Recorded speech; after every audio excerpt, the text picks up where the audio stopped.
Okay. Hello, Gordon.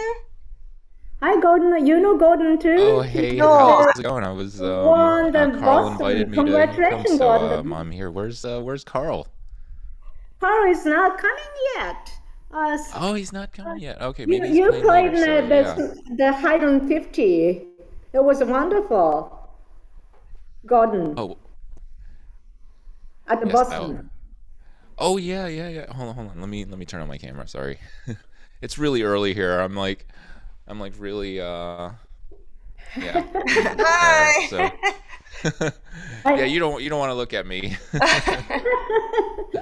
no, Terrible. yeah, you never age. Amazing. You're 10 years Uh, same. neither do you. You still look the same. So Oh gosh, lovely. You thank look you. lovely. Mwah. You made my day. I love that. I couldn't see the live, and so I'm still waiting for the video. But I saw your first day. It was amazing. Oh, yeah, I downloaded everything and I cut it up and I merged it. So yeah, Oh, I uploaded the video already onto YouTube. oh really? Oh, Yeah, maybe can you share that for me? yeah.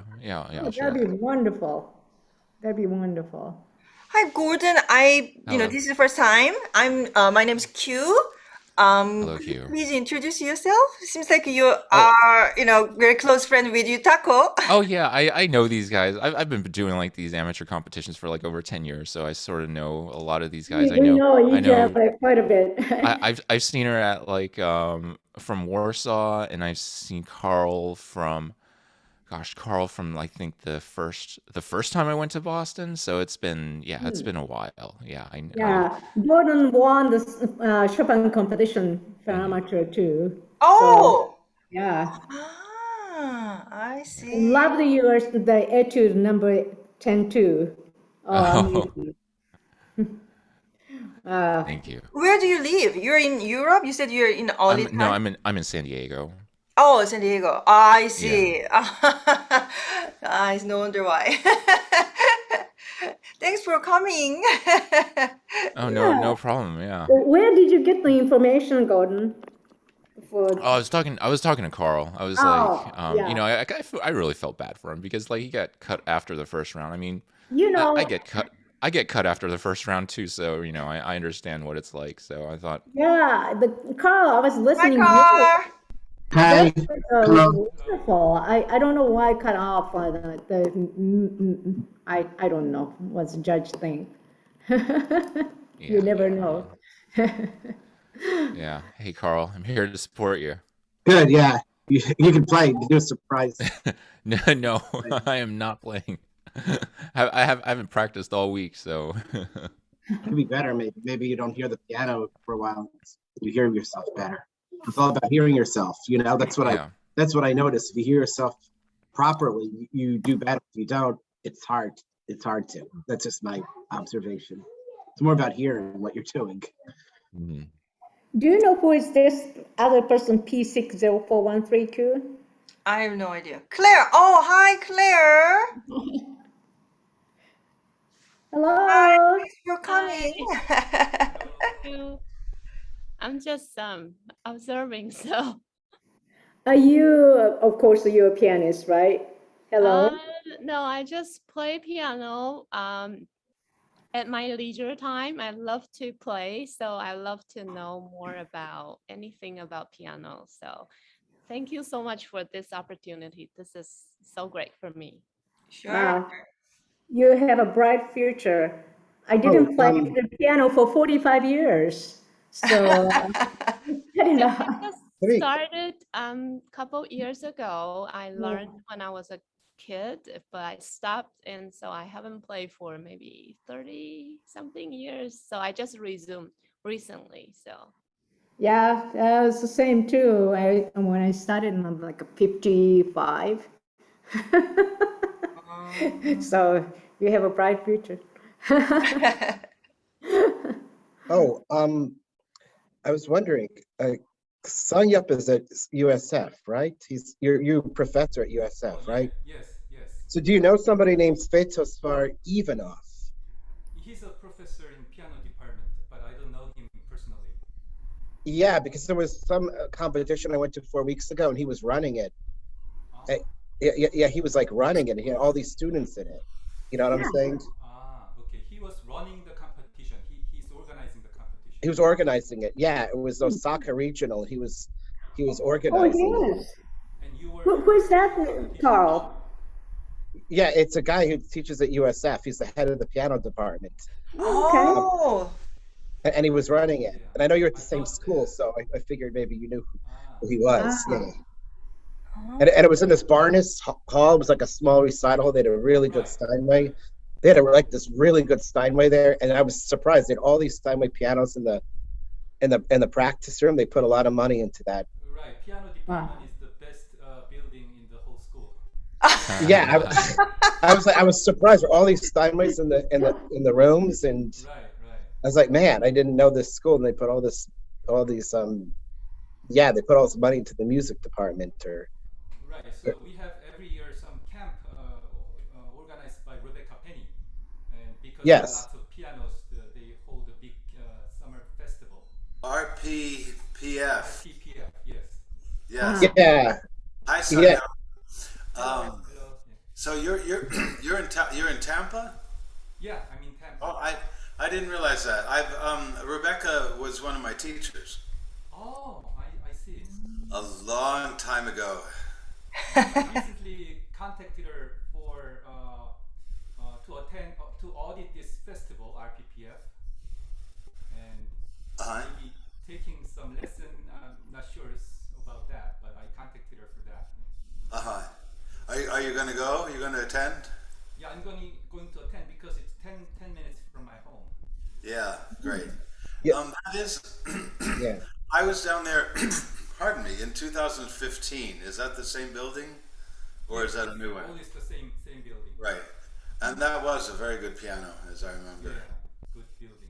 Yeah. Sometimes I sneak into the building to play the piano in the concert room. In my day, Yeah. pardon me, you're the first humans I have spoken to today. In my day, it was so easy to sneak in. You didn't have to sneak in. The doors were open. The practice rooms were open. Ah. Yeah, different kind of life. And at Indiana, where I went to school, if you wanted to practice late, you could practice late. You had to be in the build. They locked the outside doors at midnight, but you could stay until 2 a.m. And half the time they didn't kick you out then. I know that they didn't kick you out because I was there. yeah, Illinois is same. University of Illinois, I always practice until late. Same thing, they lock the door around midnight, but I stayed until like 3 or 4 a.m. So, yeah, they don't care. Okay, so now we are a little bit later than scheduled time, but that's okay. So I'm so happy to have this, this masterclass for amateur pianists, and thank you thank you all you for attending and participating today's event. And honestly, I don't know how this is going to, go in the future, but I just want to keep, provide some opportunities for amateur pianists so that you can have fun and at the same time kind of develop and keep, growing up in music. So it's really important that your participation is a huge part, right? So please spread out the word and keep participating.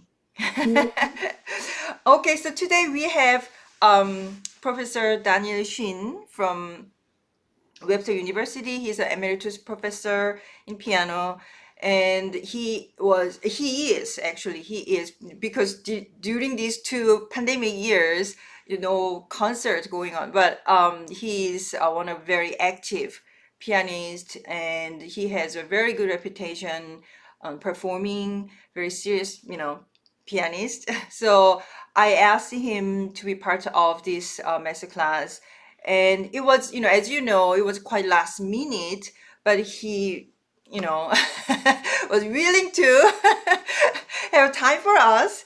I really appreciate that. So here, Daniel Shin. Thank you. Thank you. Wow. Thank you. Delighted to be here. Such nice repertoire we're going to hear this morning. Yeah. Q and I talked last night. I think we were scheduled for an hour and a half. I'm hoping we'll be able to go a little longer if needed. We will not be longer than 2 hours. It's such big repertoire.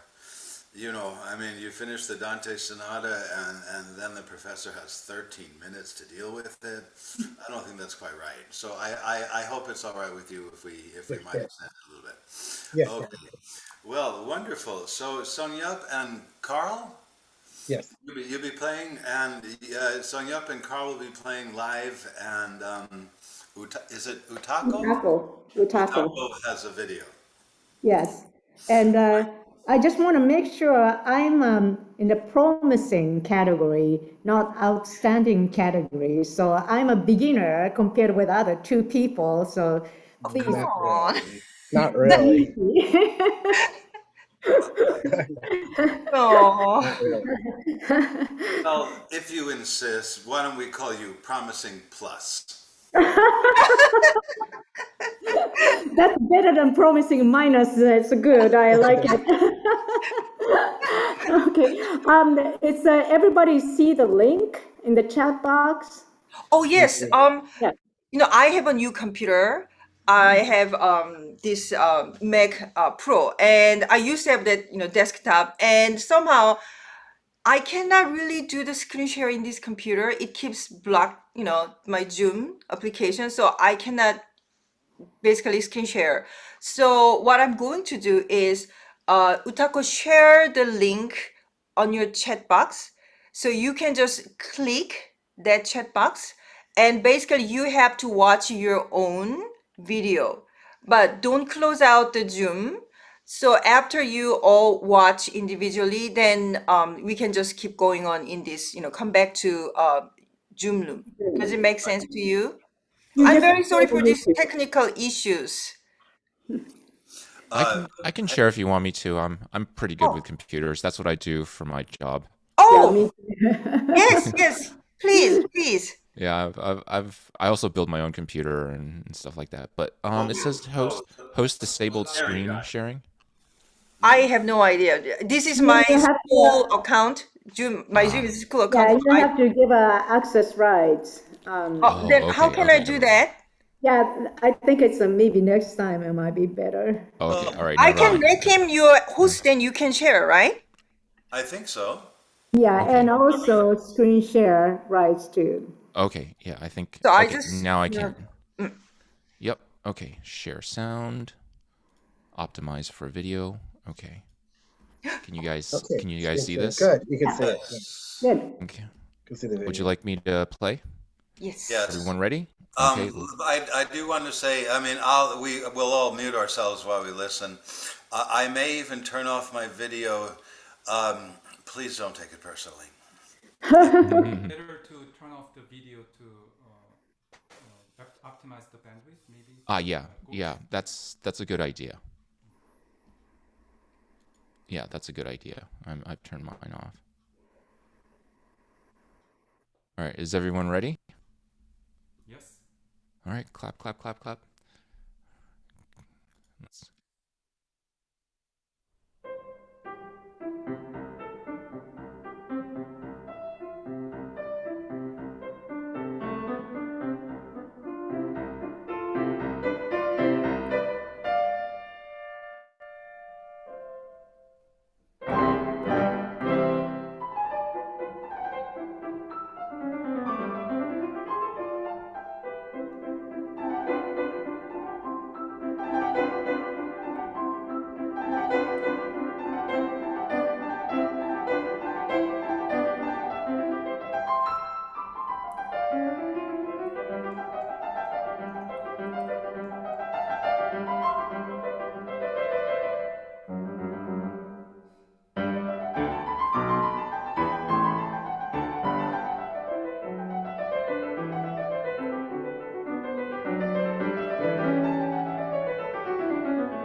All Excellent. right, that is it. Let me stop my sharing. Thank you. Very good. Very good, Utako. Very good. Oh, thank you. Bravo. Brava. Wow. Uh, Splendid piece, too. Okay, tell me briefly about you and the piano. What view about this piece? No, I mean, your life with the piano. When did you start? When did you stop? When did you begin again? Oh, I And, studied. and what do you do for a living so you make the big bucks? I started when I was 3 in Japan, but I quit when I was 10. And for 45 years, I didn't touch the piano. I didn't even have a piano. But I had a really bad illness about 10 years ago, and the cancer. And I found, wow, I want to play again. So I bought a piano and started playing. And the other part of my therapy, I thought maybe I can try the amateur competition. So that's I Carl and Gordon and Georgina and all my friends in the world. But my job is I'm a technology officer. I was a chief technology officer in several companies. So Wow. that's me. Like a Gordon, I was a security officer too at the Walmart before. Oh, wow. Uh, wonderful. So 10 years back. And briefly, can you describe, I mean, how was that, getting back into it? And if you stopped when you were 10, what level had you gotten to at age 10? Last piece I played at the 10 was Beethoven Pathetique and Chopin 49 Fantasy. At age 10? Yeah, but not, and after 10 years old, my height didn't really grow, so about the same height and the same weight. So I have a very small hands, and I just barely touch the octaves, and so that's a lot of difficulties. But the very first piece I want to play after coming back was Chopin Nocturne 27-2, D flat major. That was just I heard, and I want to play again. So that was my resume point. Okay, so you were already at a at a pretty advanced level at a very young age. I don't know. I don't know too many 10-year-olds who play the Chopin Fantasy. Okay. Okay, I don't great. say it's a play, to just to put the notes, I should say. But no, still, that's already okay. No, but that tells me a lot. Yeah, it's beautiful. Can you give me some idea of how long you've been working on this piece? I played probably a couple years ago and just got notes down, and seriously playing maybe a couple months ago. I love Haydn.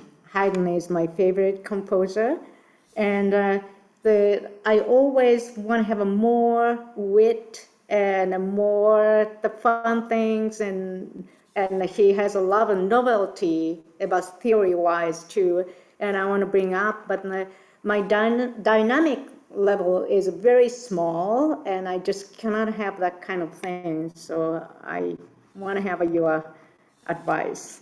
All right. Okay. Good. Thanks.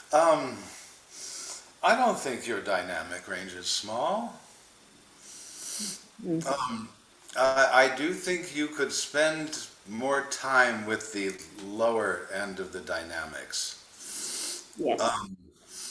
And not only in this piece, there's places you could do that. But I think in your practicing, spend some time with it. Your fortes seem quite good, at least over this technology. They seem fine. Do you feel limited in the volume of sound you can get? Not Haydn, but when I play some like a Chopin scherzo, I just cannot go over. And especially a lot of octaves, my octaves is so limited, so it's very difficult to get the really full sound. Sound. Okay, well, maybe we could I could give you a few hints about those issues. And I don't know if you, well, you were saying something about that you're a little short. I mean, I can't tell. I'm 5 feet. 5 foot? Okay. Yeah. Well, my sister would be delighted because she's 5'1". But anyway, let me rest assured you are plenty big to get a big sound out of a piano. Okay?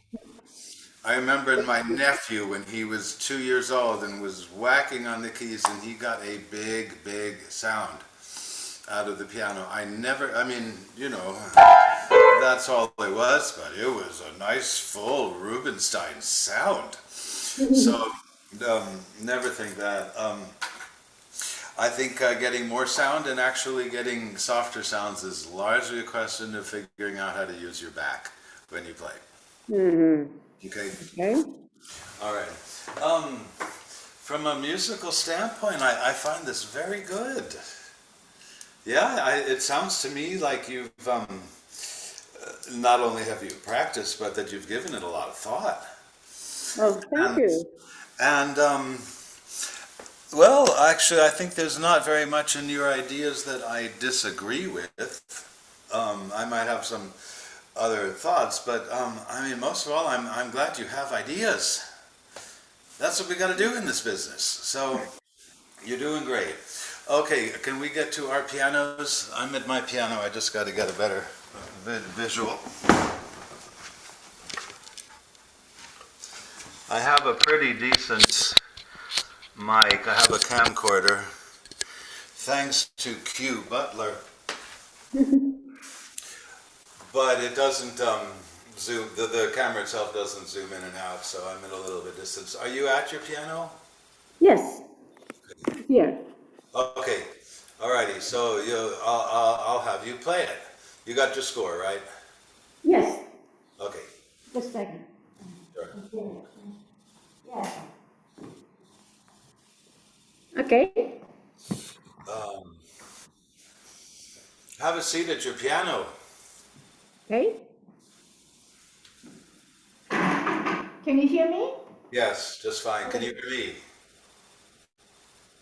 And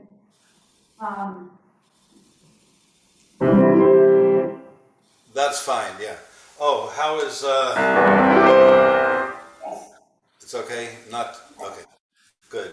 Alrighty, from a musical standpoint, especially in the first movement, a little bit in the others, your tempo, it would benefit if your tempo were more, you want to have one tempo. That doesn't mean no fluctuations.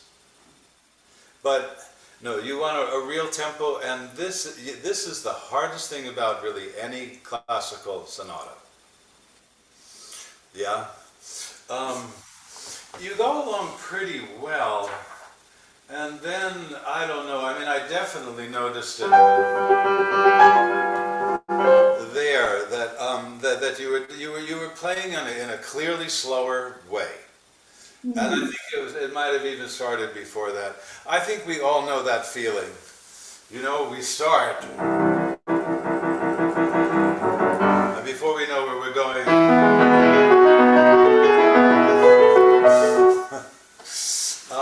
and I think we do this because there's so much to this music. There's so much meat in it. You know, we don't want it to just fly by or some such thing.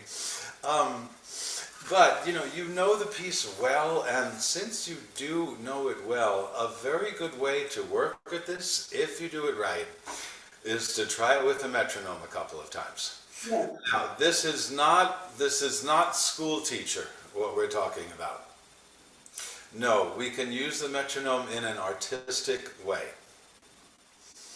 You play the movement or you play the exposition of the movement with the metronome and trying to play as beautifully as you can. Don't try to be mechanical because of the restrictions. In other words, you try to make it beautiful with every means that you have except taking time. Okay. Now, this will feel a little artificial, but you know, that's all right. And if you absolutely must take time here, then just skip one beat and get back on. You know, that's fine.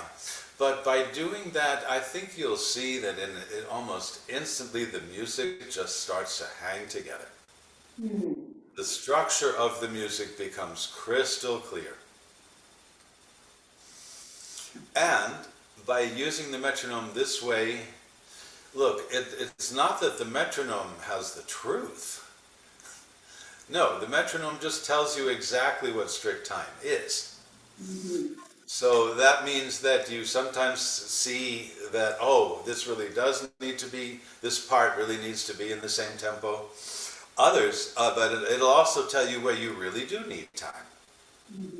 Yeah, so the metronome can tell you what to do or show you what to do, but it can also show you what not to do. Yeah, if we had a little time, I would make you do it. I don't know. Do you have a metronome handy, and would you be willing to try such a thing? Yes. Or in Q, I know the time limitation. Oh, yes, yes. We have time, yes. Yeah, I thought maybe if you could play the exposition of the first movement. Okay.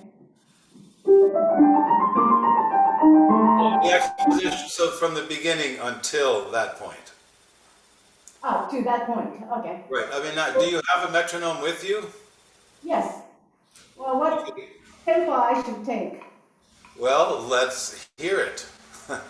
Bim, bum, bum, da, da, da, da. I think that's probably, that's one of the questions. When I listen to London or Andras Schiff, it's completely different tempo. Lang is probably, he's playing at 140, 150. Schiff is much slower.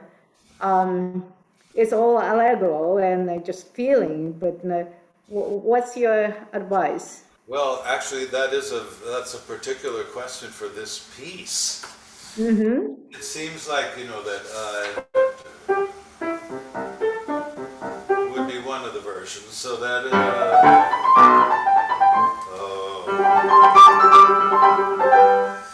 but the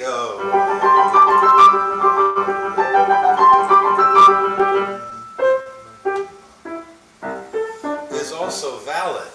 Yeah. Well, that's all the more reason to try it with the metronome. Okay. And let's try the less the not so fast version. Last what? Let's try the not so fast version. Let's say Okay. that would be a good tempo to do this, to try this. Maybe a little fast.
for a first. Could you hear that you were not with the metronome about half the time? Yeah. Okay, that's the thing. I mean, again, try it. You don't have to drive yourself crazy with this particular artistic exercise. But even still, did you feel that the whole thing was really quite coherent? Yeah, it hangs together. It hangs together by doing this. And that can teach you a lot about how to balance one theme with another. I see. That makes Definitely. sense? Yes, makes sense. Okay, Yeah. good. Good. So, and that will lead you to other things, musically speaking. Okay, personally, maybe that doesn't need to be quite so long. Yeah, Okay. I wouldn't exaggerate it. And yes, there's lots of wit, there's lots of humor in this piece. But I think that the funny is much more in the third movement than in the first.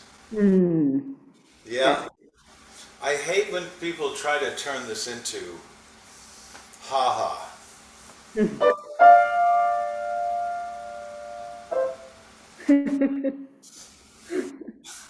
I don't think that's really it. No, I think there's a kind of grand feeling Okay. to the first movement and a rather noble one Okay.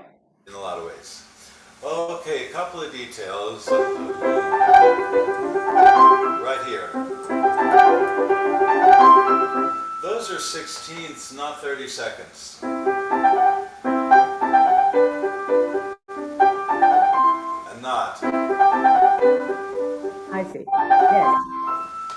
Yeah, so it's a different sort of ornament, which could affect the trills in a couple of places. So, Yeah. and definitely separate the 16th, not legato. Okay. Okay, now there, I think those notes are getting too accented. Too much. Yeah, they sound a little bit like a separate line, like this is one thing, and this is Right. another. I think one instrument. Okay. Yeah, and really, this is gonna come out.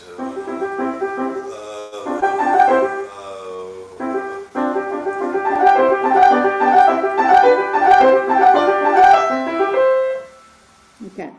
Alrighty. Good. Okay, back to your piano. Okay.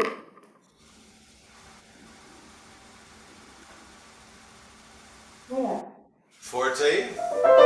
Piano. Oh, yes. Measure 18 to 19. Right.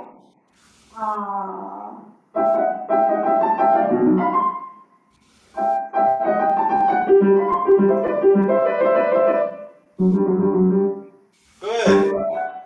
That's right. That's right.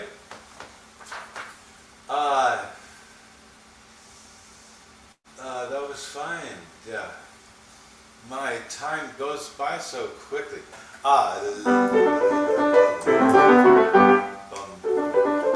There, you're definitely slowing down quite a bit.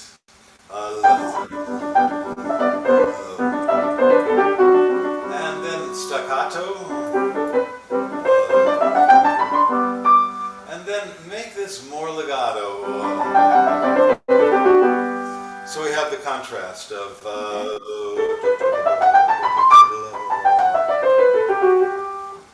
Okay. Can you start here?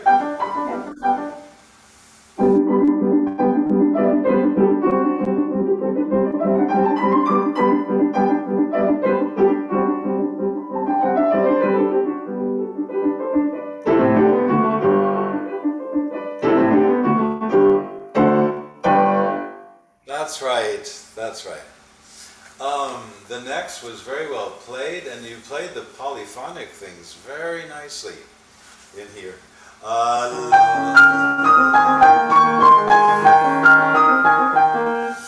Um, it's not too loud by any means. To my ear, it sounds a little heavy. Just a little.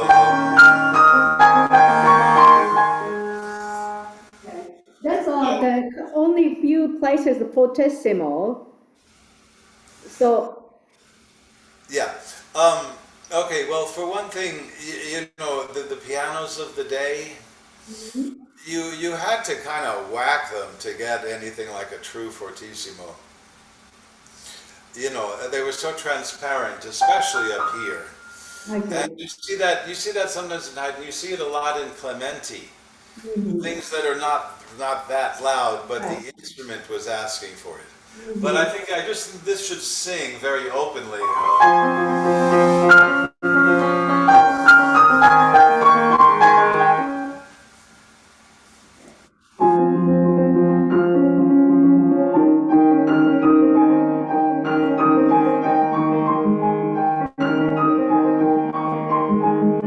That's better. That's better already. Make sure you keep your tempo. Ta la la da lee, ya, da.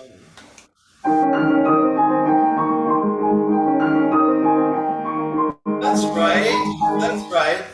See, you do not have to strain at all in order to play a singing forte. Okay. Briefly, the more you invest from your arm, the easier all of it will be. We're so short of time, but you're doing really, really well. The second movement.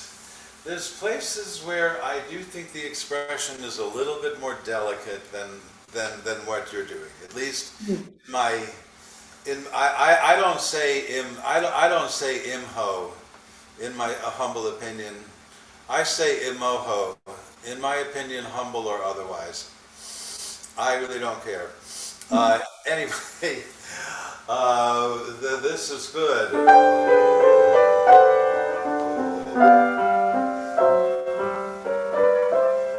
Even that could be, again, you don't want to make it small or something, not at all, but there's such a elevated feeling to much of this music. So if you get too quote unquote expressive,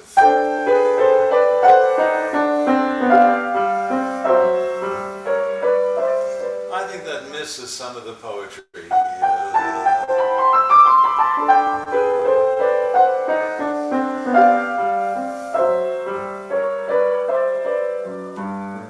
Especially here.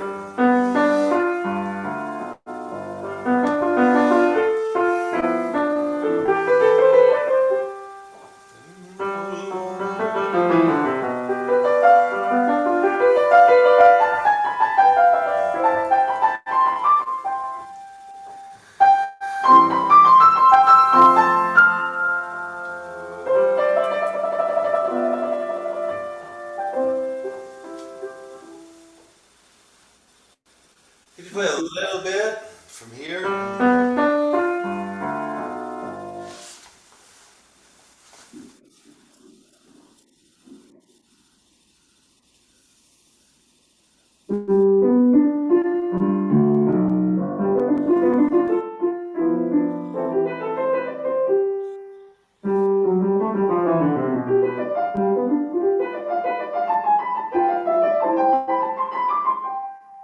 Good, good. Fine. What dynamic do you feel this part is? It's a slight crescendo and decrescendo. It's all the way from the Okay, first good. Well, in the world of piano or in the world of forte or mezzo forte?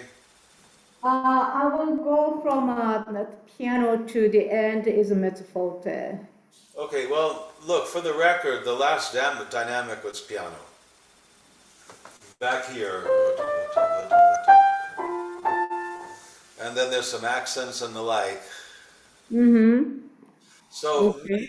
maybe all of this is within the world of piano. Piano. And I see. that's a pretty big range, you know? Right. Mm-hmm. I think, you know,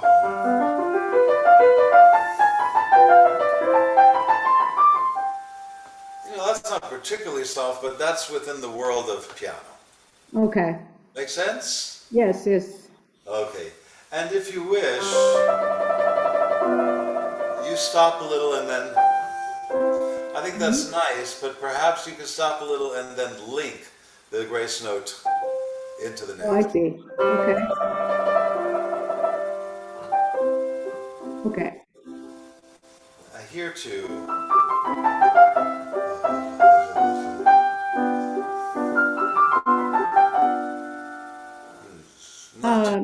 Not, I not too loud. Yeah. Okay. I have a question of the first page, measure 7, 8, 9 for the C for the sforzando, and measure 10 for B, one left hand sforzando. Yeah, right. What's your interpretation for this? Yeah. You know, remember that in the time of Mozart and Haydn and Beethoven, the little wedge accent, they didn't use it. You know? So I think that sforzando means many different things. You see, there were fewer indications for accent or emphasis. Therefore, one sign meant quite a few different things. Yeah. So it certainly doesn't mean or anything of the sort. It Right. just means an emphasis of one kind or another. I think often, not always, but often accent marks in music are just like accent marks in verbal language. You know, we don't usually put them in. But you know, the phonetic alphabet, there's a you know, it's like the accented syllable in a word. Yeah. I read that one analysis that's for the violin bow direction change. If they, so maybe he's thinking in that way. Yeah. But I'm not sure why that plays first. So Sure, especially this one. What is right. that? But maybe it means something like this.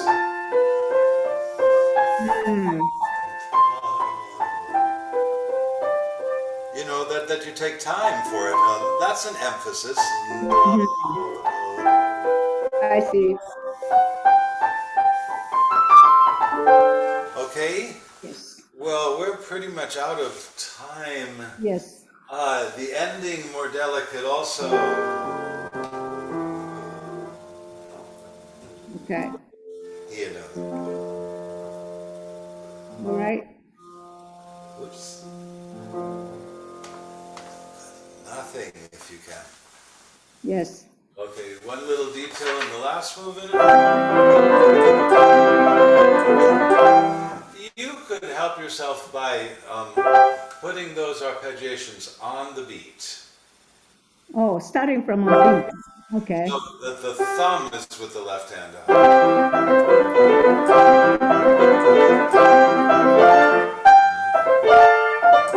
You have a little more room, and then doesn't get too fast. I see. Just a small point. Okay. Okay. Very good. Maybe when we hear the Dante Sonata or the Volodos, we could talk a little bit about how to play loud. Okay. Okay. Right. Good. Thank you. Thank you very much. That's very helpful. Good. I'm glad to be of help. It's really nice to hear you. Very nice to meet you. Well, did Carl go away? Yeah, I don't know. Carl? Oh, now. Okay. Is it okay if Carl goes next, or did you all? What do you think? Either way, I'm fine. Either way. Okay. All right. Why don't we hear Dante Sonata? Okay, let me see if the sound is okay. If not, I can switch to my phone. Sure, sure. This is my computer. If this doesn't, let me just play the opening, and if the sound isn't good, then I'm going to switch to the phone. Yeah, no, sound check is always a good idea. Because otherwise, you won't hear anything. And it'll go Right. wherever, you know what I'm saying? Let me just try. Let me just position this.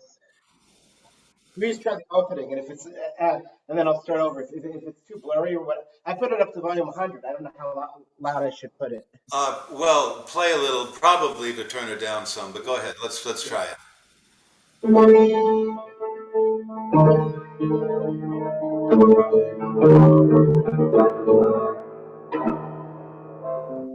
You need to do the check of the sound. Yeah.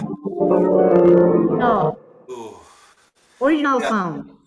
Original sound. Yeah, put on original It's already sound. original sound. Also, maybe you can go into the menu and turn your microphone volume down. Yeah, I can try my at least I can try my regular phone. I turned it down. Let me try again. Okay.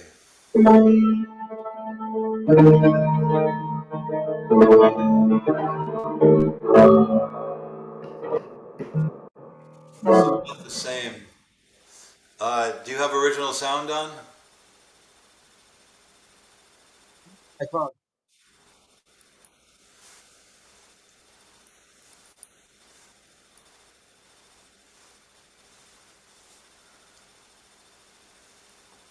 Isn't the modern world wonderful? How about fidelity? Did you set up that? Let me try my phone. Yeah.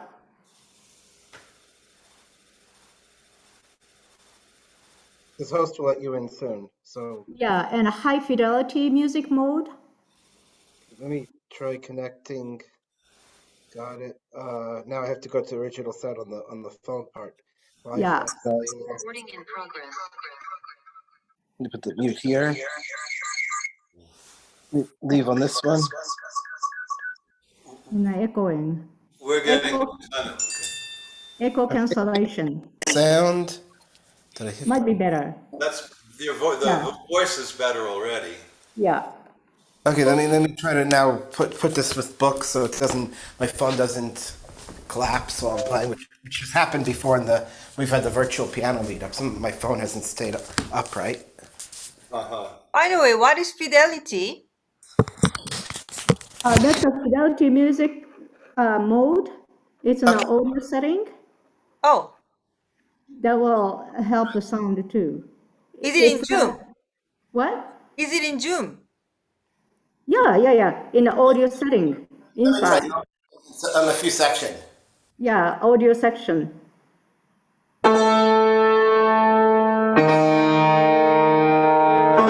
That's much better. I can hear that. That's much Yeah, but better. you can turn down the volume a little bit. Maybe a little bit. And Carla, why don't you play just a couple of soft chords?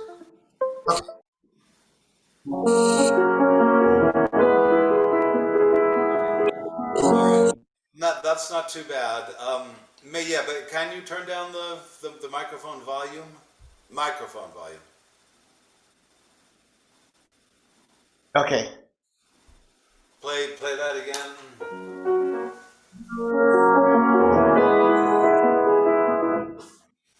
Okay. Not too-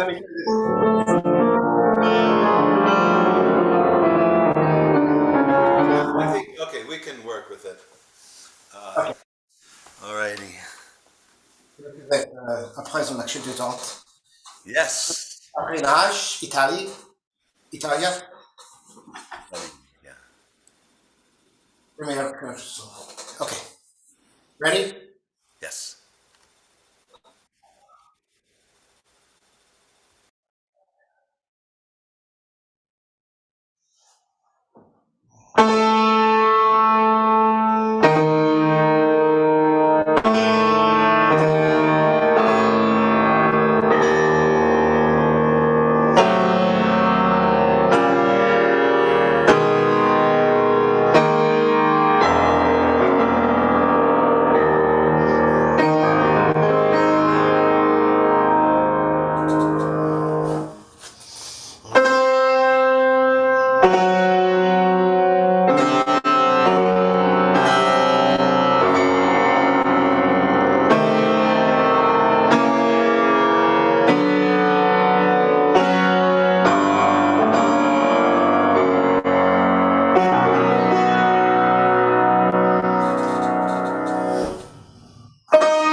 bring your phone closer to the piano? Yeah. Yeah, and in such a way that at the instrument I can see you. That should be fine, as long as your head is still on the screen, I think it will be, yeah. Good. Good. Were you playing from memory? I couldn't tell. Yeah, I was. Okay, good, good, good. Great. Okay. Carlo. Carl DiCasoli?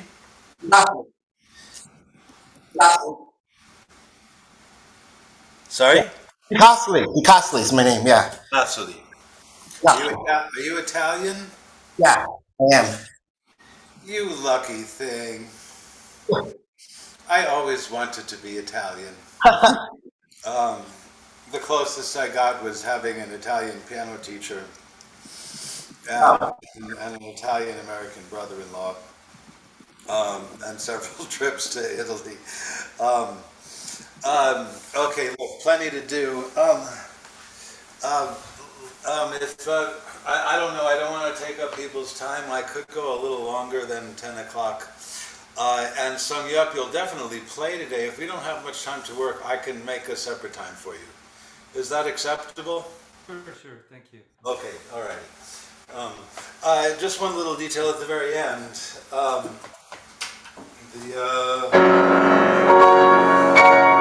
the pedal.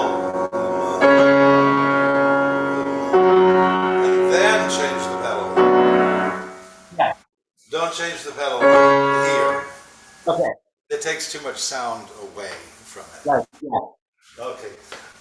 Tell me a little bit about you and the piano, and what is your age?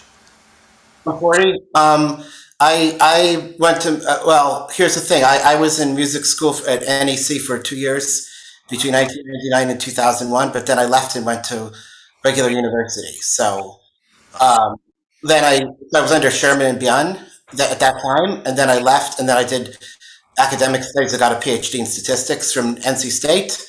And so I work in the pharma industry at pharma company. So I work at Sanofi, a Japanese company called Sanovian Pharmaceutical, which is known in Japan as Sumitomo. So that's what I do at this time. And so, man, I've been in a lot of these amateur competitions, like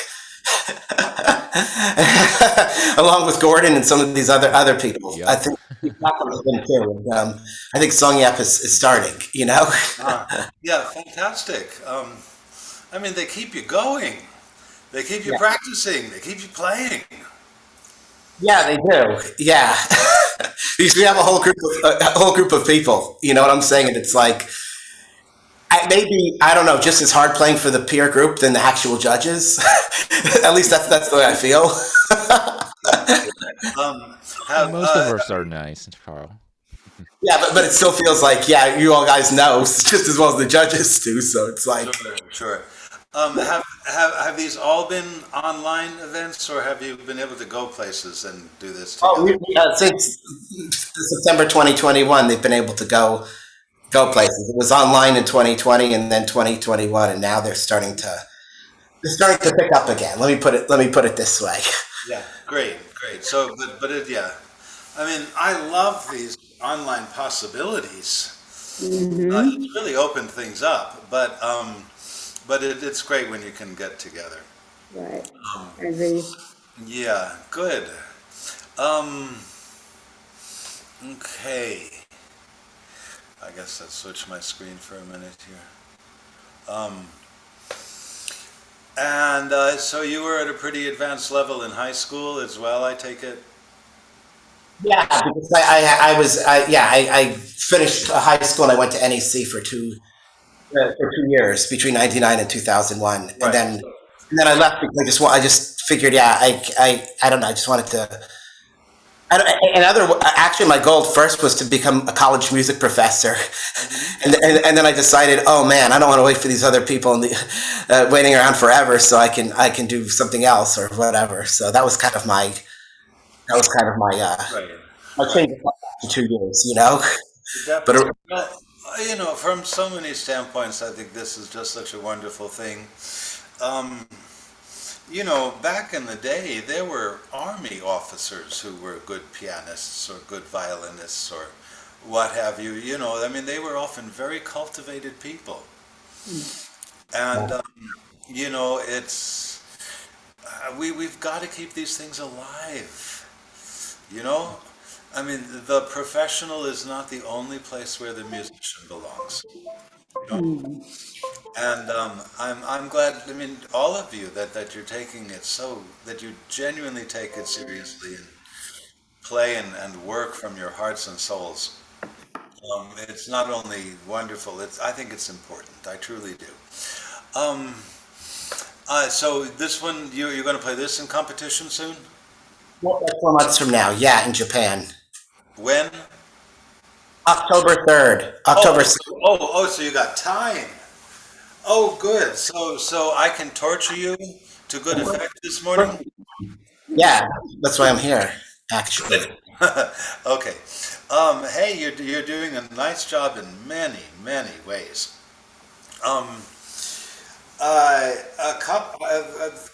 Okay, there's details in the piece. There's a couple of things about the way that you play that maybe I could also, I'm here. Yeah. you know, help you go down some new roads. Well- Look, you are obviously very well coordinated for the piano. Yeah. I'd like to see the two sides of your body really get in better synchronization, in detail.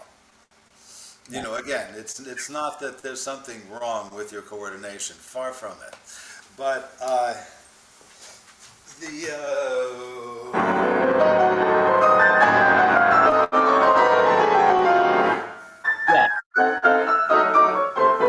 your hands aren't quite together.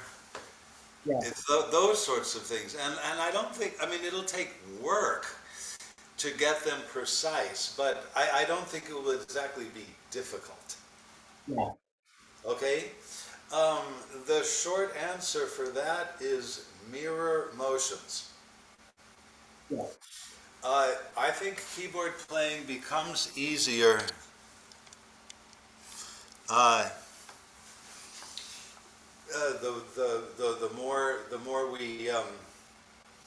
the more we use our arms. Yeah. The more we use these limbs. Yeah. And we know that we don't just play the piano with our hands, but I think too often we practice the piano only with our hands. Yeah. Yeah. Circular and semicircular motions, in a general way, they work the best. Right. For playing any instrument or for doing most things. I mean, we're not really designed to work in right angles. Right. You know? Right. So these motions and these motions, semicircles and circles. Oh. You know, you can use this, and you know, once you have some of these in your playing, it doesn't really feel all that circular and semi-circular. It just feels free.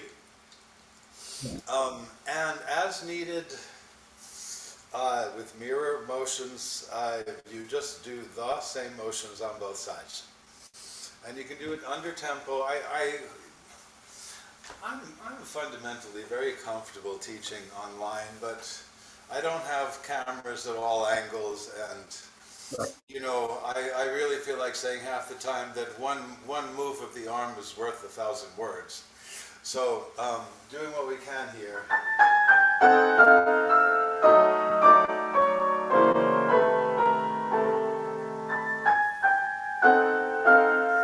Just very deliberately play bang ba.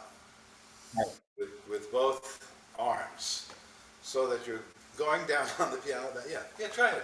And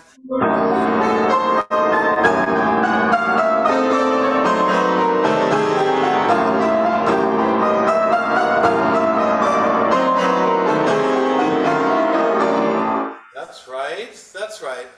You were already doing it faster, which is fine. Okay, now, maybe not even any faster than that, can you link those motions together? Da dee da la la la la la. Right. So from here.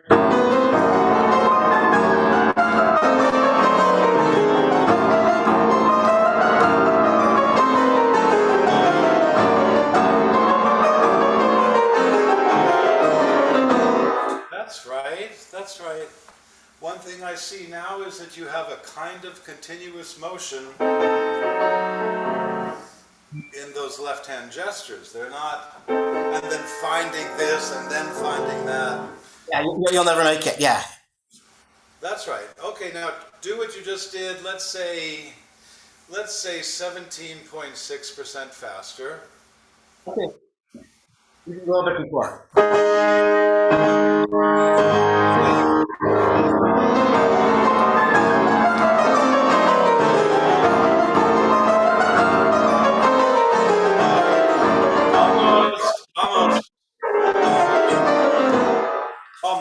Almost, not quite. Okay, that was a little too fast for you at this moment to play the synchronization. Yeah. You know, you can play these octaves, that's obvious. Yeah. So, okay, just no, find the tempo where it's easy to connect it all together.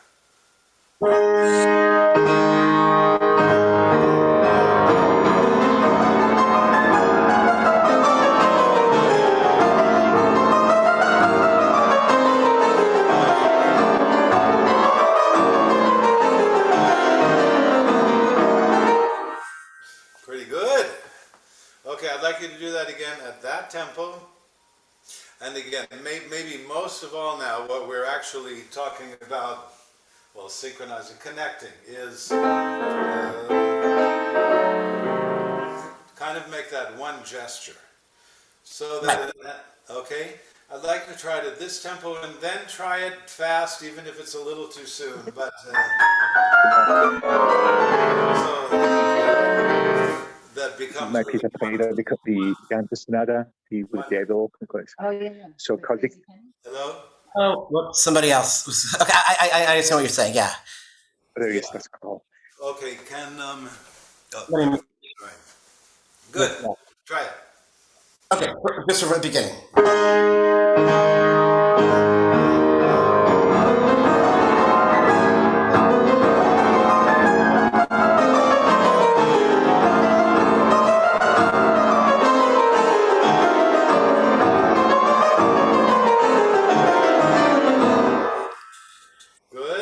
Good. Now, another way you can add to your practicing Yes. is then take a note in the right hand that will make the whole thing hang together. Here we are.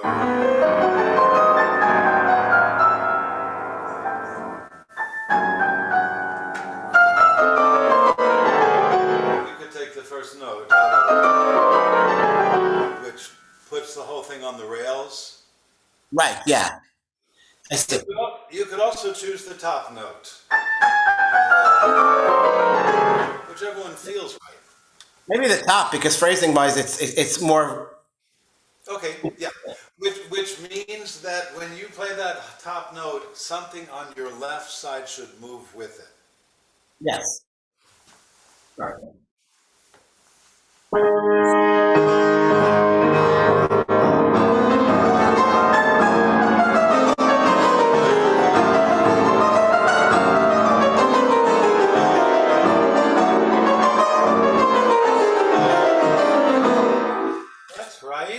That's right. Yeah, that makes intuitive sense if you look at the shape of what's written. You know. And the way that you're playing now, I'm not seeing any struggle. I'm not hearing or seeing any fight between your hands. Yeah. Yeah, it becomes quite natural. Yeah. Yeah. It's much more like dancing this way. Yeah. Rather than thinking every note. Da, da, da, da, da, da, yeah. That our way of moving is is actually dancing. You know, Yeah. it's not, you know, you don't have to do this to dance at an instrument. But the way that a dancer just, after a while, just gets in the groove and does it. Even a ballet dancer to a large degree. Yeah, yeah. Okay, that work. Yeah, yeah. Because this is like and I know it's Mark Triple Forte's strepitoso, so you tend to like that. You know what I'm saying? Yeah, yeah, and that can run into problem. Yeah. That's the other sort of large issue I'd like to address a little, and not just because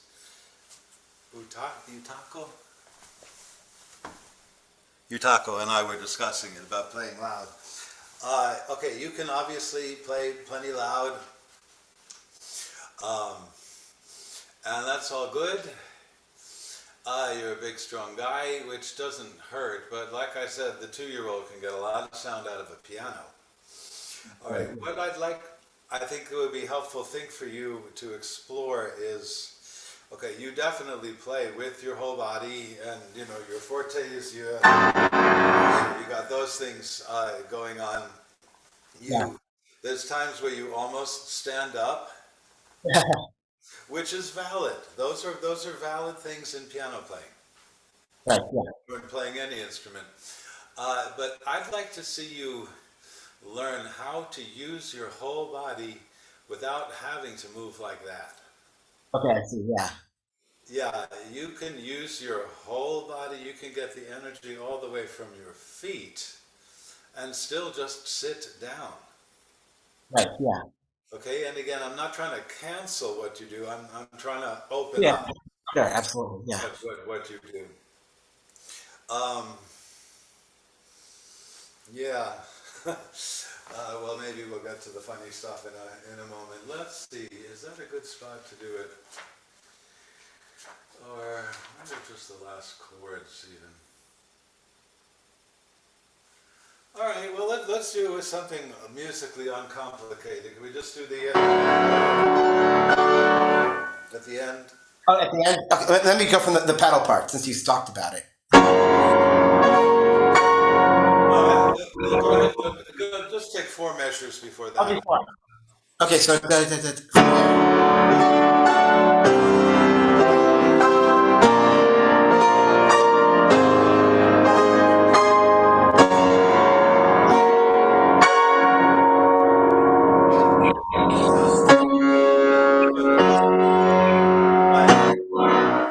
Good.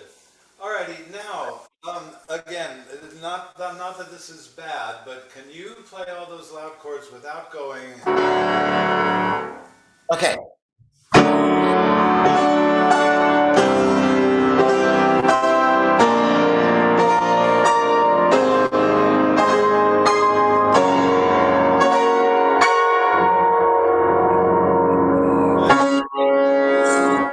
Okay, we'll just do work with that much. Now, okay, that was a little bit softer for that first round, but even over these phones, I'm hearing a different quality of sound. Yeah. I'm hearing more core in the sound.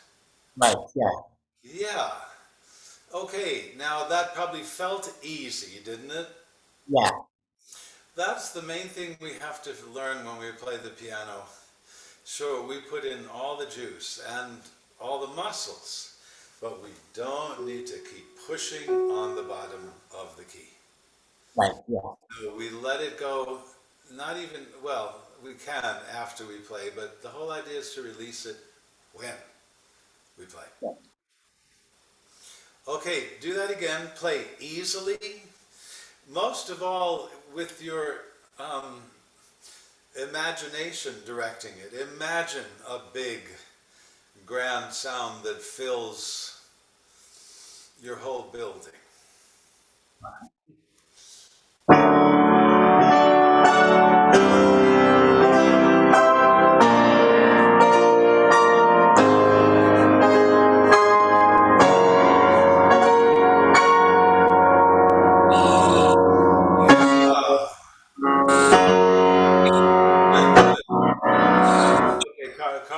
Carl, as we work, let's just stop on that chord, okay?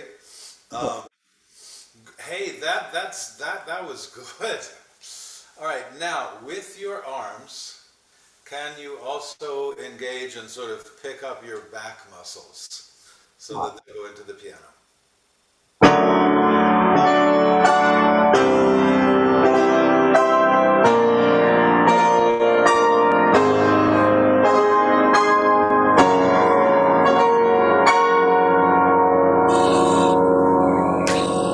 Good, good.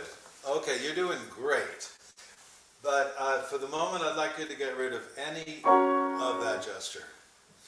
Okay, instead, what we want to do, the energy that's been going like that, we want to put that into the piano. Sure.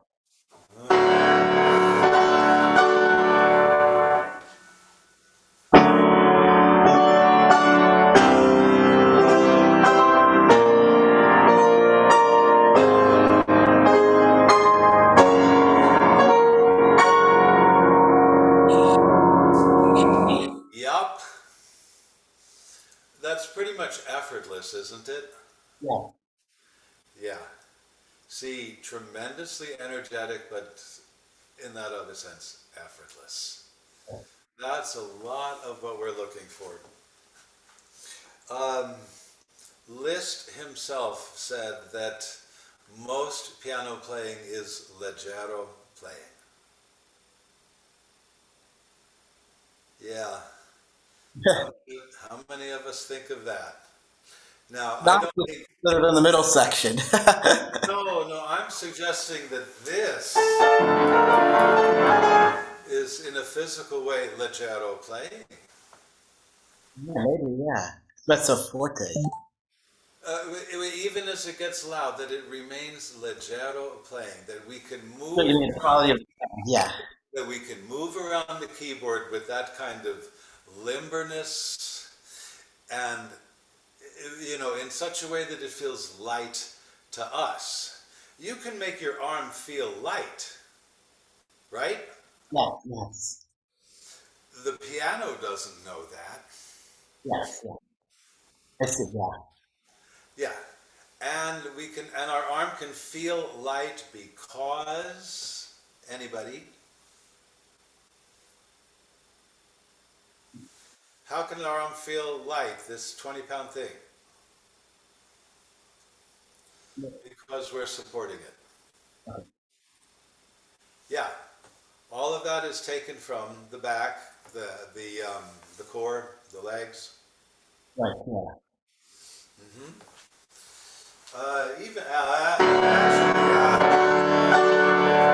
Actually, do this once more and play light or be light. Oh, sure.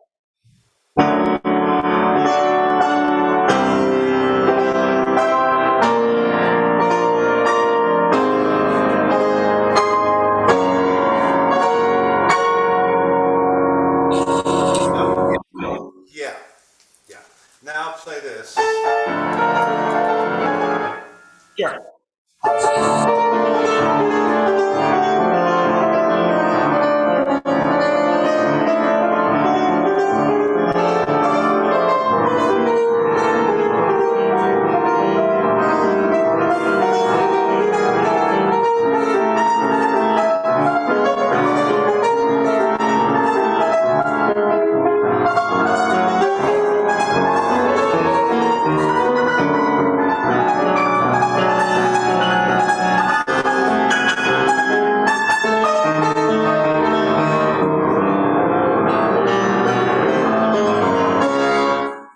Yup.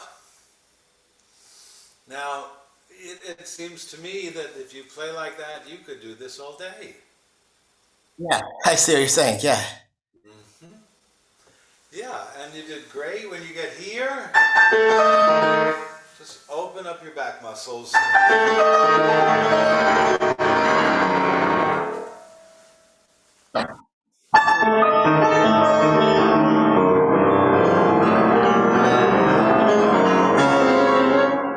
That's right. That's right. For the record, soft sounds are much easier when we use the whole arm. I agree, yeah.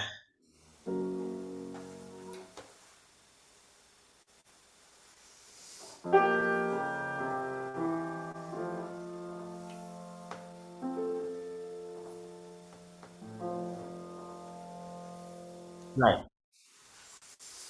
It's in anything, it's easier to control large muscles than small. Yes, to play the piano, we need a lot of control over our small muscles. And at some point, we do need to work the fingers, to get the right sorts of motions, but we don't play that way. Sometimes we're not moving all that much in the arm, but still we're supporting. And if we're supporting with our arm, that means we're supporting with our back. But I think we need, as pianists, to learn how to capitalize on that. Right. Yeah. And yeah, again, with our image processing center, let's call it that. That's imagination, but not imagination. We can literally imagine our muscles moving in such a way, and we'll probably move that way. I would say, in a general way, that the way that we get our if you try to make your arm light, you will engage more of your body. Right. And the other thing is simply to move. Right. We don't have to move far. We don't have to move all over the place, but we've got to move. If we just stay here for too long, it's very hard to get our back muscles going. Yeah. Great. Did you watch Volodos play this? I watched Berman. So my models are actually Lazar Berman and John Ogden. Okay. I like the way Berman gets all the sound out of the piano, and he just sits there, and it's just this torrent of sound. The same thing in all of Liszt he does. I just think like Berman is just like a god. Okay. All right. I don't think you need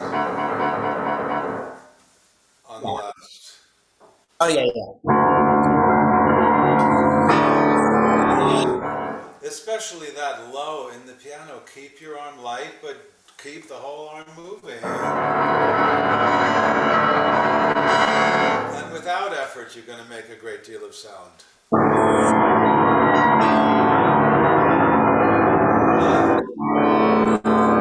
Good, but no, loosen up and just insist on not putting this kind of effort into it. Okay.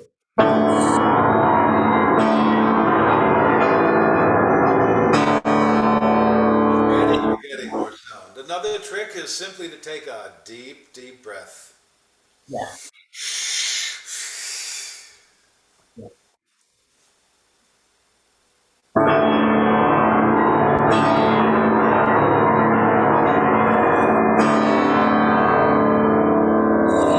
Pretty good already.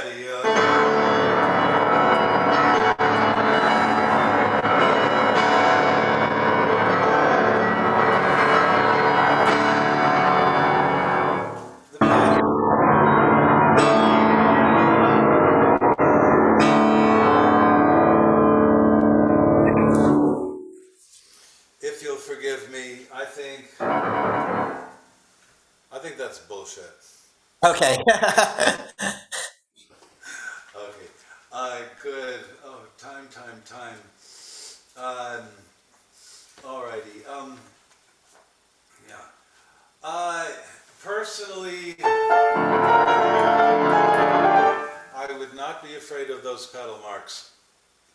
Okay. Yeah. Even on the modern piano. This one, that needs a little modifying. I got to play this on a Broadwood made in 1848. Right. Sounds like the pedal, because I know those big pedal markings, but at the same time, you kind of have to obey them, but in the way you kind of have to make it adjusted to the piano of today rather than the piano of the Liszt. You absolutely do. The same goes for the things in the Beethoven sonatas, the long pedals. I mean, what do? I think about half the time we can do them just like they're written. We come up with the modern piano's version of that expression. When they're so far down in the piano, that's when we have to change it, because, the cross stringing and other things made the bass much more powerful. But these at the mezzo forte, I think you can just keep them. Otherwise, it does thin it out a little.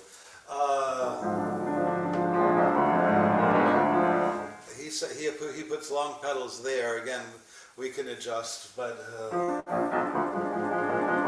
no, I think it needs. Yes,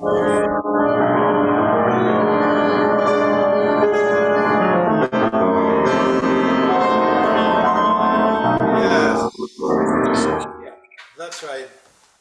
Okay, fine. Then I think it's fine. Okay, yeah. I mean, I don't think that passage is purgatory, huh? Okay, yeah, I agree. Yeah. Right. Those things, they're important. Jesus. Here,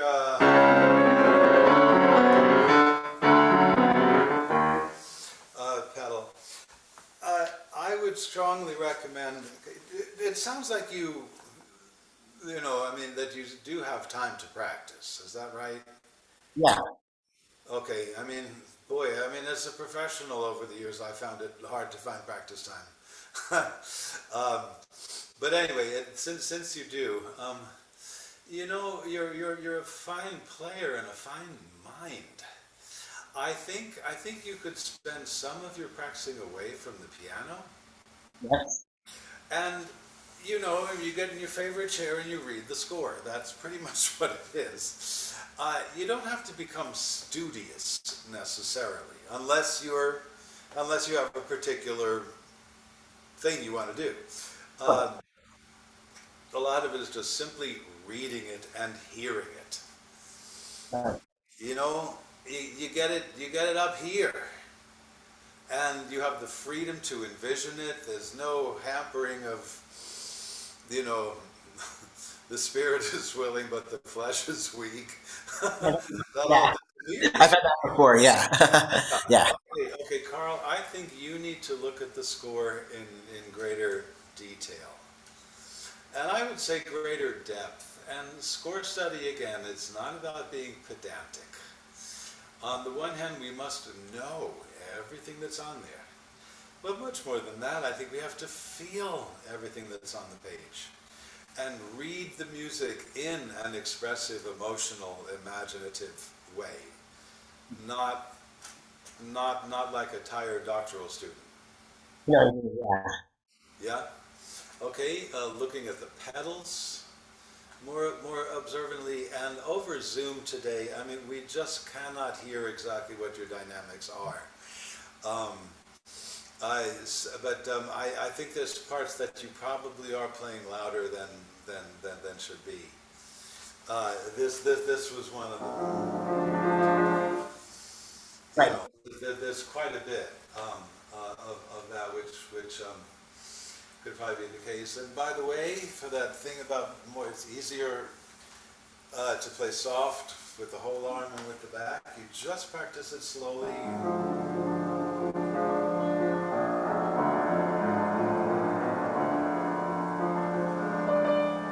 For the purpose of playing softly but easily. Power. Okay, look. Maybe we can't do anything right now. But I mean, that sounds like a mezzo forte. Are you playing very soft? I'm playing softer. Yeah. Maybe about that. Can you play very soft?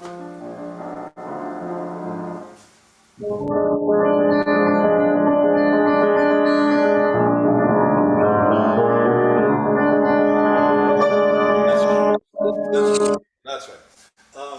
Good. And as always, so you find the tempo where you can do it easily. Yeah. And that might be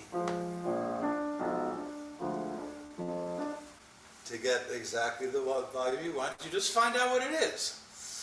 If you get there and work that way for a while, you'll discover you won't have to practice that way for very long. It'll kick in, and then you go a bit quicker. And really, you know, for I think everybody in this room, you can take your facility and your speed pretty much for granted now. You hardly ever have to worry about playing fast enough. So instead, find the tempos where you can do what you really want to do comfortably. The extra speed will practically take care of itself. Good. Okay, just a couple more taking time there. There's nothing wrong with that. You got the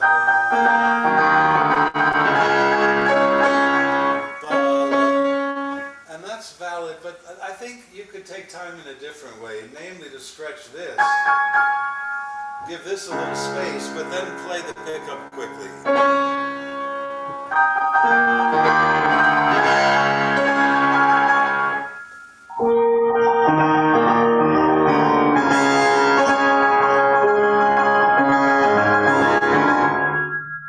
Yeah. Again, yeah.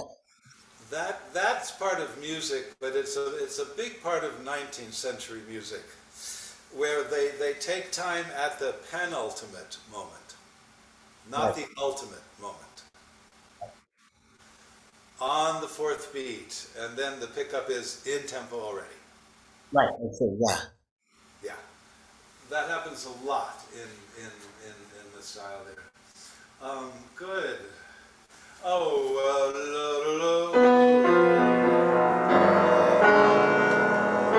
Diminuendo.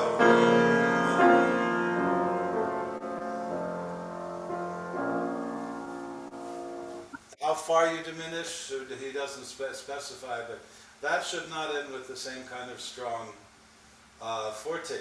It's already beginning to move off into the next world of the piece.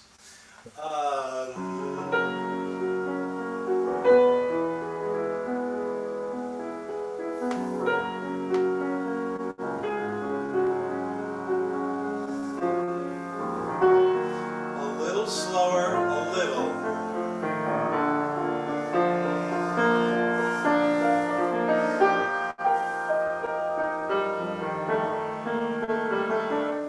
And a bit more feminine.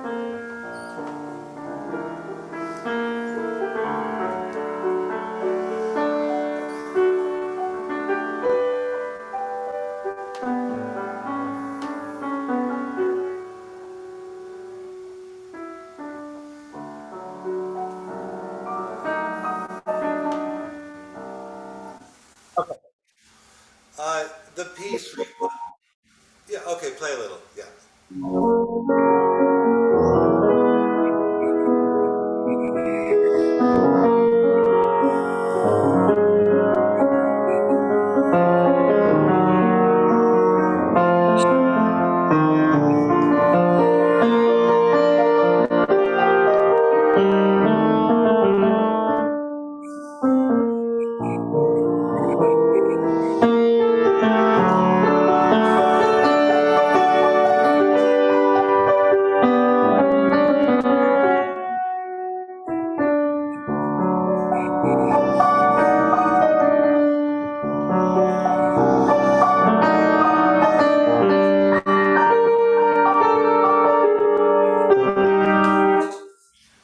Good, beautiful. There's all kinds of contrasts in music and in life and everything else. I do think that there's a considerably more of the masculine and the feminine in this piece. Yeah, of course. Yeah. Doesn't Beatrice appear in the piece? Do you feel? Yeah, I think so, yeah. Yeah, and you know those notions of the the eternal feminine, whatever. And Yeah. you know, I mean, the feminine. The feminine in the piece. It doesn't have to be your inner feminine. It can be her. Of course. Yeah. Sure, sure. Um, but I think you do want that in the piece. You might even try that a little slower. It's very expressive. It's not remote music at all, but I don't think it's particularly agitated No. at this point. No, there's a certain inner peace, ease to the thing. Right, yeah. One thing I would strongly recommend against, so that wasn't good, but here, I would not pedal it like that. I think this is a recitative. Okay. So clear pedal. Here,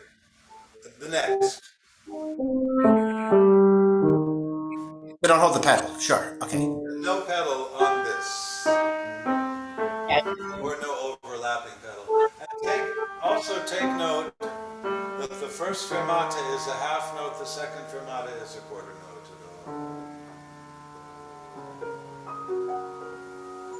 Okay?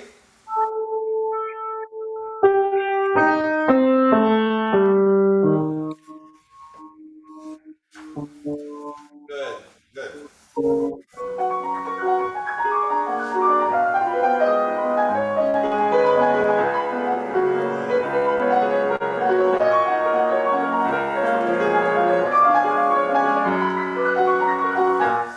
Um, you gotta move your arm more. You don't have to move it far, far, far, but I think, you see, maybe your thumb. Maybe your arm isn't backing up your thumb. I think that's why you're getting a little tight as you go. Right. You know, so everything gradually gets a little bit squeezed. No, just make sure your arm is in back of every note that you play.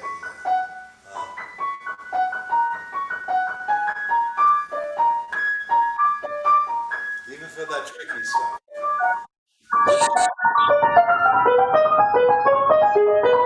That's right.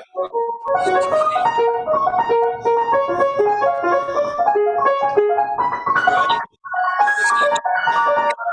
All the activity you need. Can you see my upper arm is moving a lot? I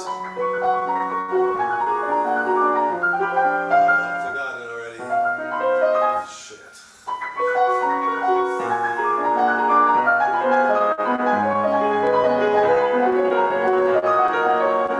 A little bit like you're stirring a big.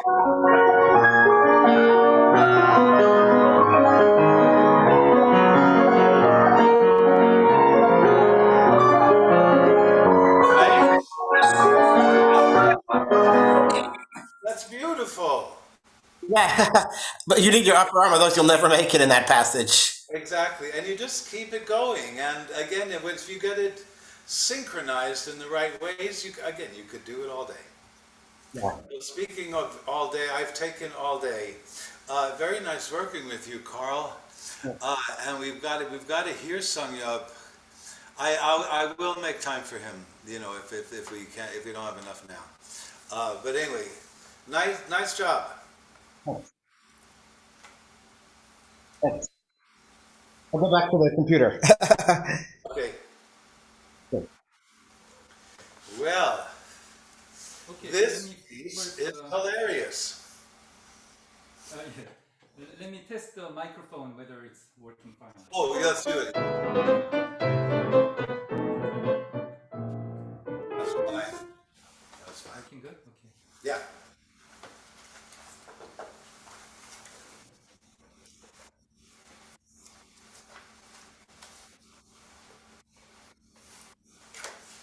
Okay, let me start. Yes, thanks.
Bravo.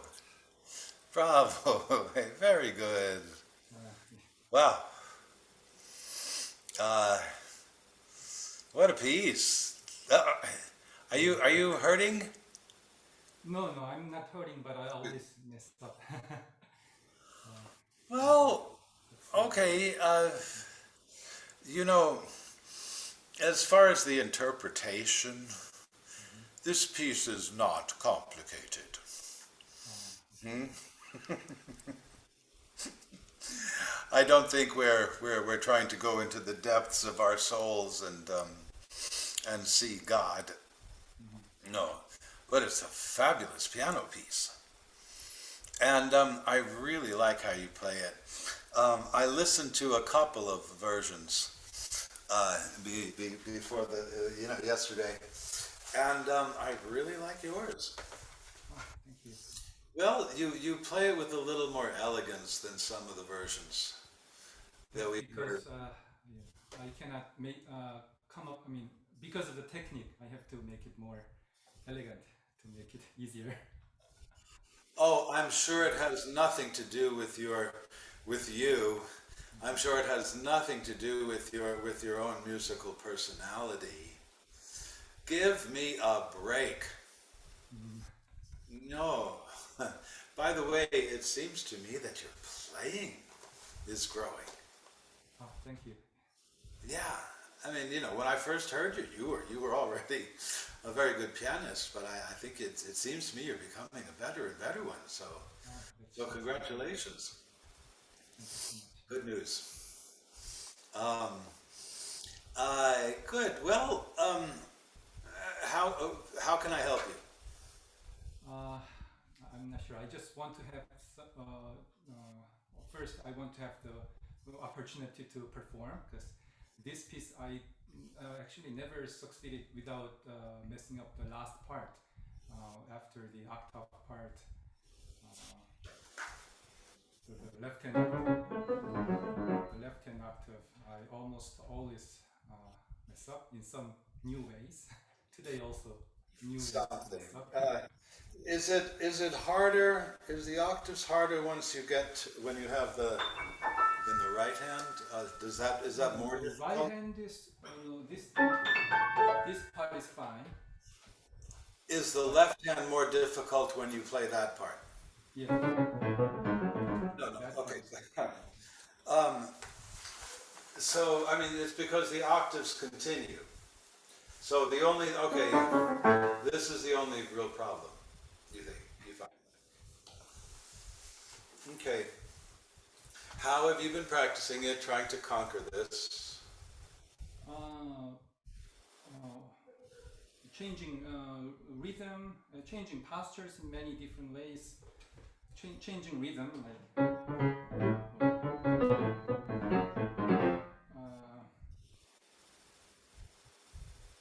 yeah, those kinds of things. Nothing more. So Okay. some days it's really awesome. It gets great, and like in 30 minutes I completely lose it again. Yes. Yeah. Welcome to the wonderful world of being a pianist.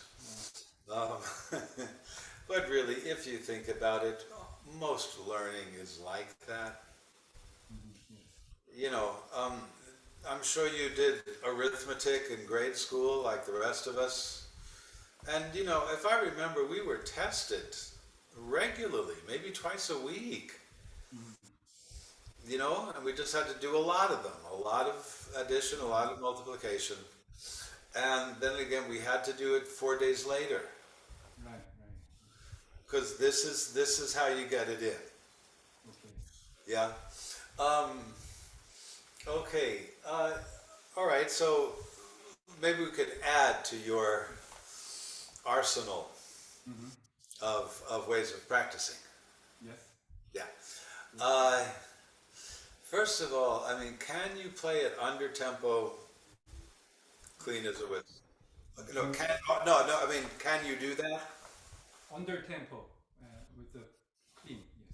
Okay, I mean, I guess the question I'm really trying to ask is, when you play it at a certain tempo, You find it easy.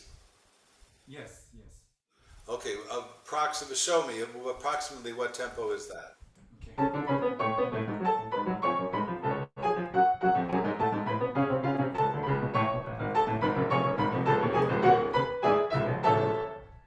Even though I made a mistake, I think it's Okay, well, it's I feel like just saying, well, if you could do that, then why can't you do that? In a way that, but in a way that's actually true. Um, what changes?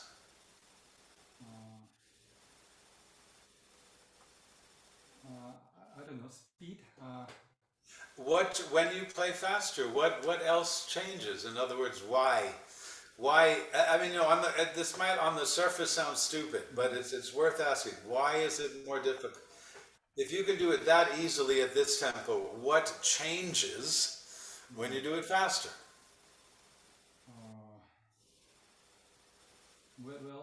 I also have a problem. So when I just play the left hand alone, it's more successful than combining with the right hand. Also, if I play that part alone, it's more successful than like doing the whole piece.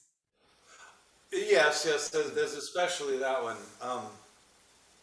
Well, okay, the way you just played it, I don't think you had any trouble with the two hands. Correct? Yes, right. Look, I'm trying to make you think. Maybe you could at least consider the possibility that when it's faster, it doesn't have to be harder. Right. When I get faster, I get tense, and when I mess up, I always have the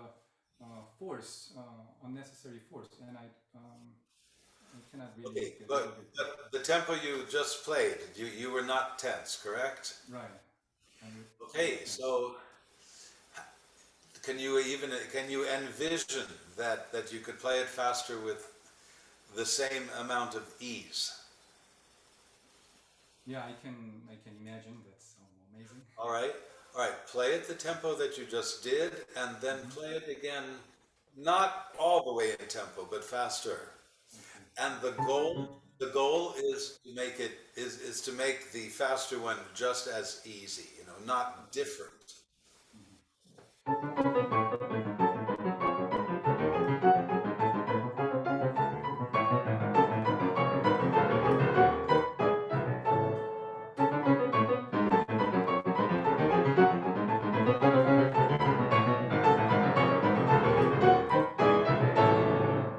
Yeah? Better. It was better. It was better. Now, that was only a tiny little snippet, but any thoughts? What happened? What made that possible? Yeah, I was self-aware in that in the middle I try to relax, try to not get tense. Okay, yeah. That's one of many possibilities. Okay. Good. Can you do it again? And make that your goal to not tense in the middle, say.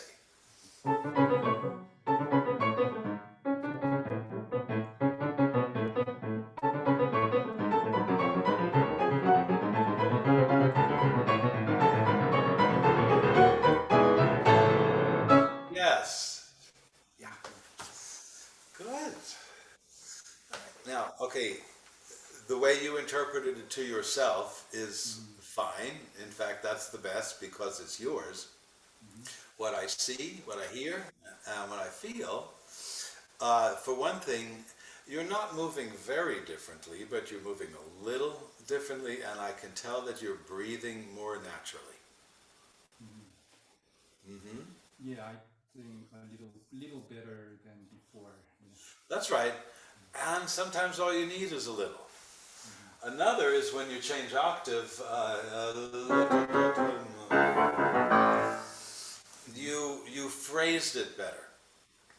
I didn't know anything about what I do there. Well, I noticed it. That's why they pay me the big bucks. Okay. But yeah. So there was less. My God, is this going to be over? No, you were playing more in phrases, Oh, okay. and that's part of what made it easy. I see. Yeah.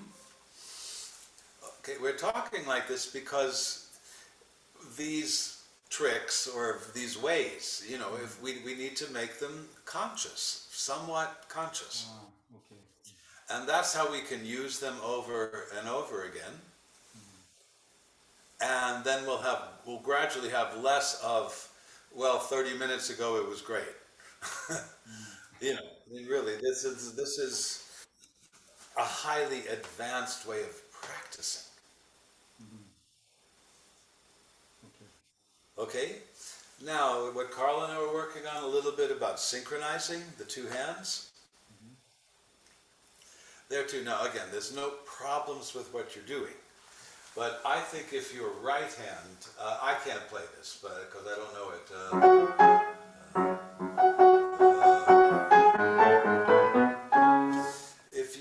If you deliberately put the motions together, your right hand will help your left hand. Okay.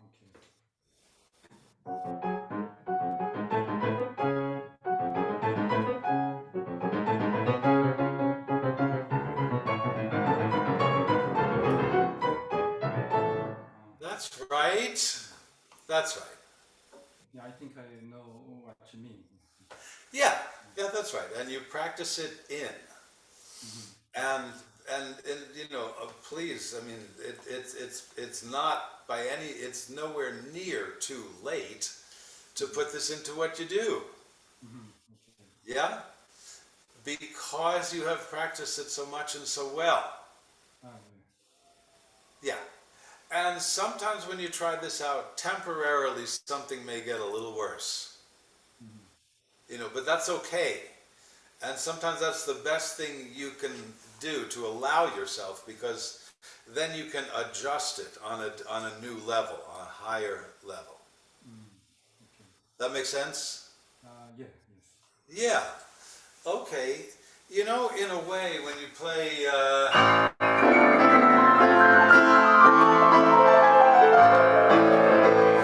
it's the left hand which should lead. Yeah. You want to fit the right hand into the left hand, not the other way around. It's much easier. Okay. That makes sense? If you want to fit the right hand to the left hand, then it's much easier than the other way. Then fitting the left hand to the right hand. That's for the Winter Wind Etude. For this, if you can make the left hand fit into that. Okay. I see. You want to try that? And everything we do, if you want to go at 90% tempo instead of 100, that's fine. It's good.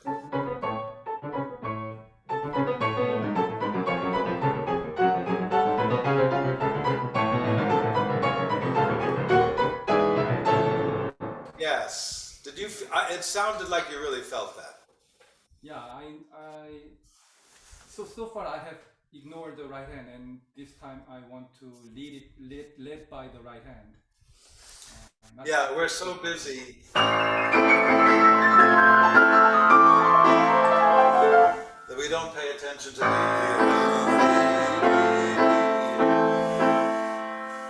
and that swing, if you will. That's what makes this be easy. And so, like what you just did there, yeah, that made sense. You see, if you lead with the right hand, then there's no fight between the hands, or no fight between the two sides of the body. Okay, I see. Yeah? And one other thing that's always a very useful one to do is to practice it in either beats or measures, depending on the music, where you literally play da-da-da-dum, da-da-da-da-da-da-dum, da-da-da-da-da-da-dum. And that in between each one, you don't relax that way, but you give yourself a little room. And interestingly enough, by separating it like that, that's the thing that can really pull it all together. Okay? Yeah, yes. So those are some of the techniques. I mean, practice techniques. Okay. Yeah? Really, because there's everything right about your coordination for it. Now we're just trying to get the mechanism working even better. We're getting inside of it to make it more flexible and stronger at the same time. Okay? And you could do that anywhere, really, in the piece. Are those difficult? Not so much. Sometimes I mess up the very bottom of the left hand, but that note is already too low, so I think little messing up doesn't affect so much. That's right. You can do similar things.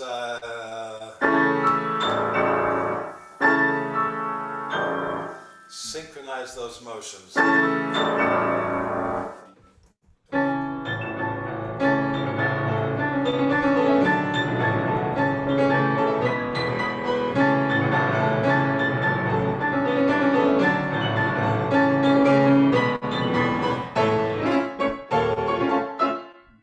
That's right. Yeah. Yeah, yeah. Good, good. I can't play it.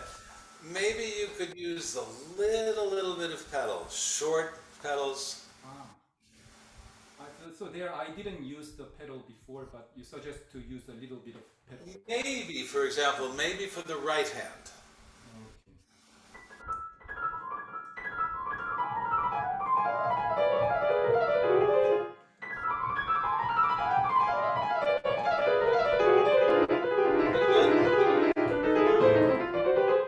Good. Like that, but a little less. You know, sort of use the pedal, but make it sound like you're not really using the pedal.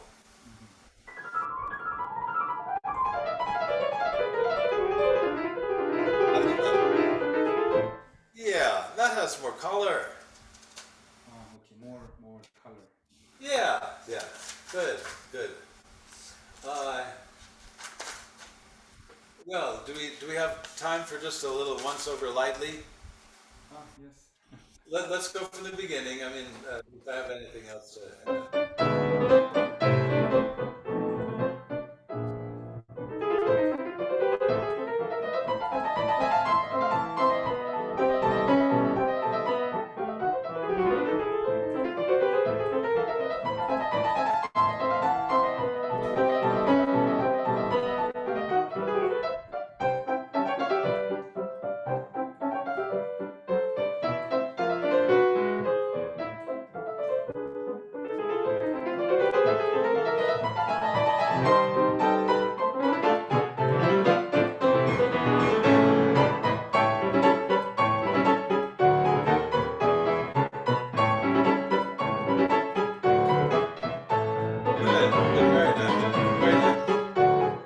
Very nice. Can this? Could this be a little more funny? A little.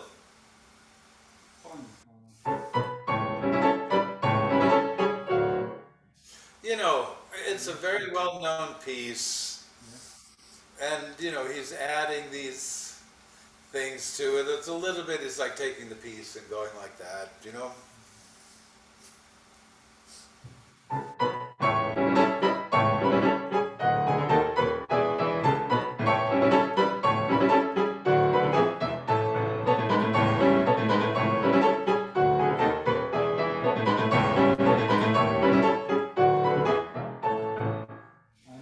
Yeah, sure. You know, the kind of thing that the people in the audience who know the piece that would make them laugh. Okay. Yeah. Sort of thing. Yeah. Yeah. You don't need to be quite so well dressed for that passage. Okay.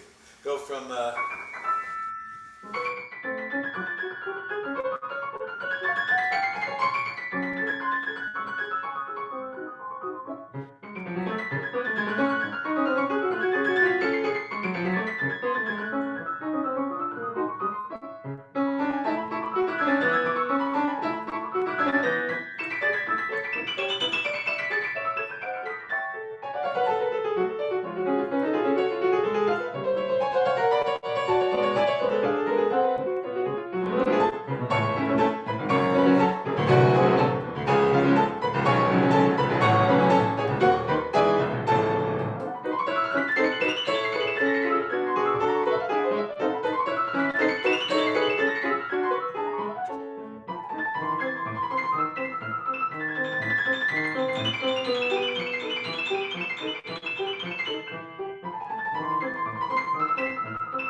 passage we worked on, hey, that was really close already. No, I mean, no, it's almost unrealistic to expect that it would be fixed for good in 15 minutes. Yeah.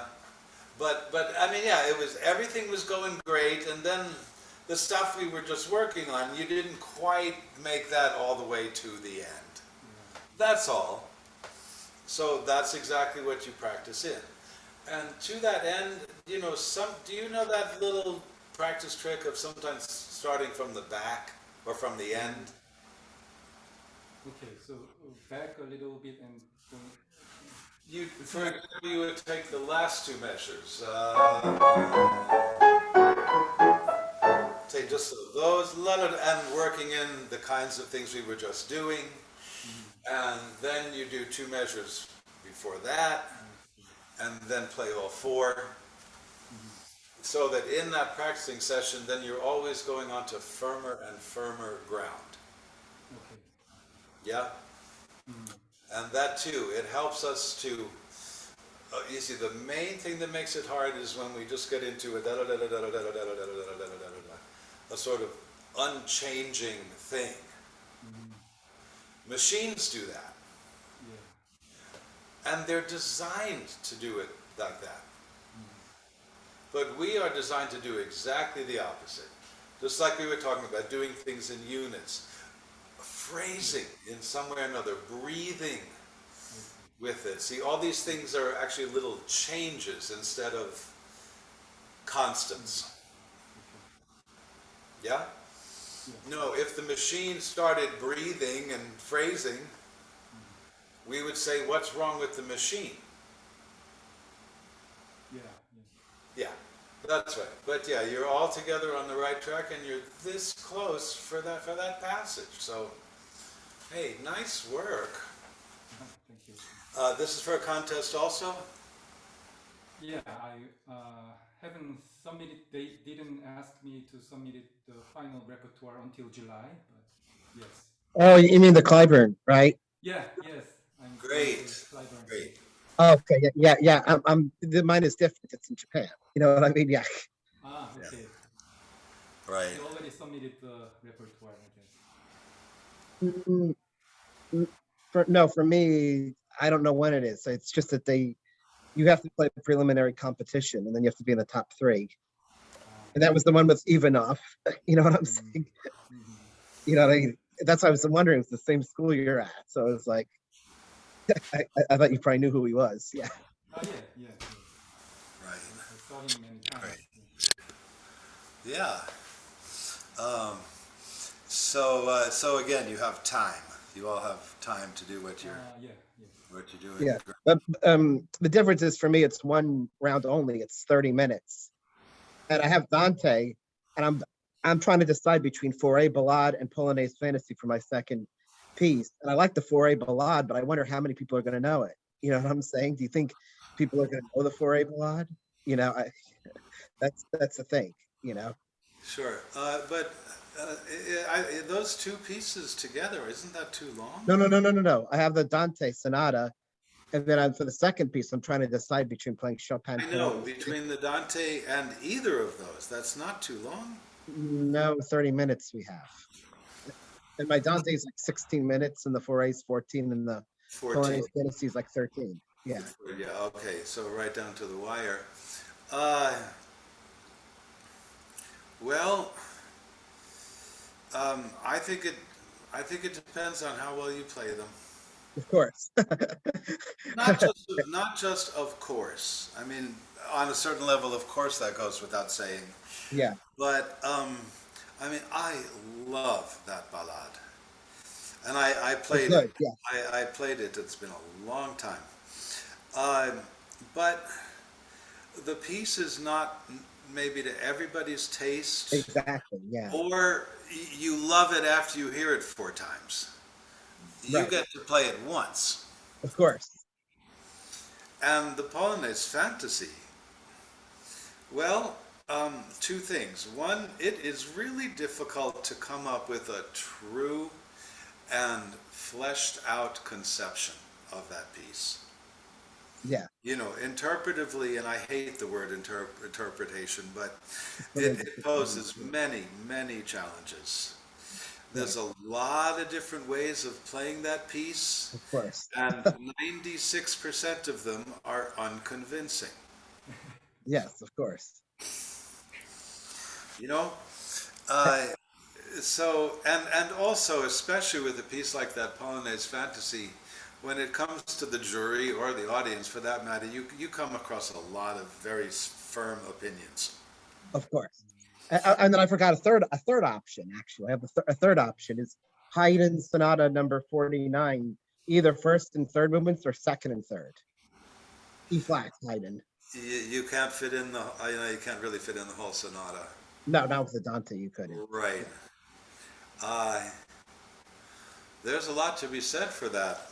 That's a marvelous piece. Of course. But I'm wondering, first and third or second and third, do you want to bore somebody with the long, slow movement? Even though I love this, What about first and second?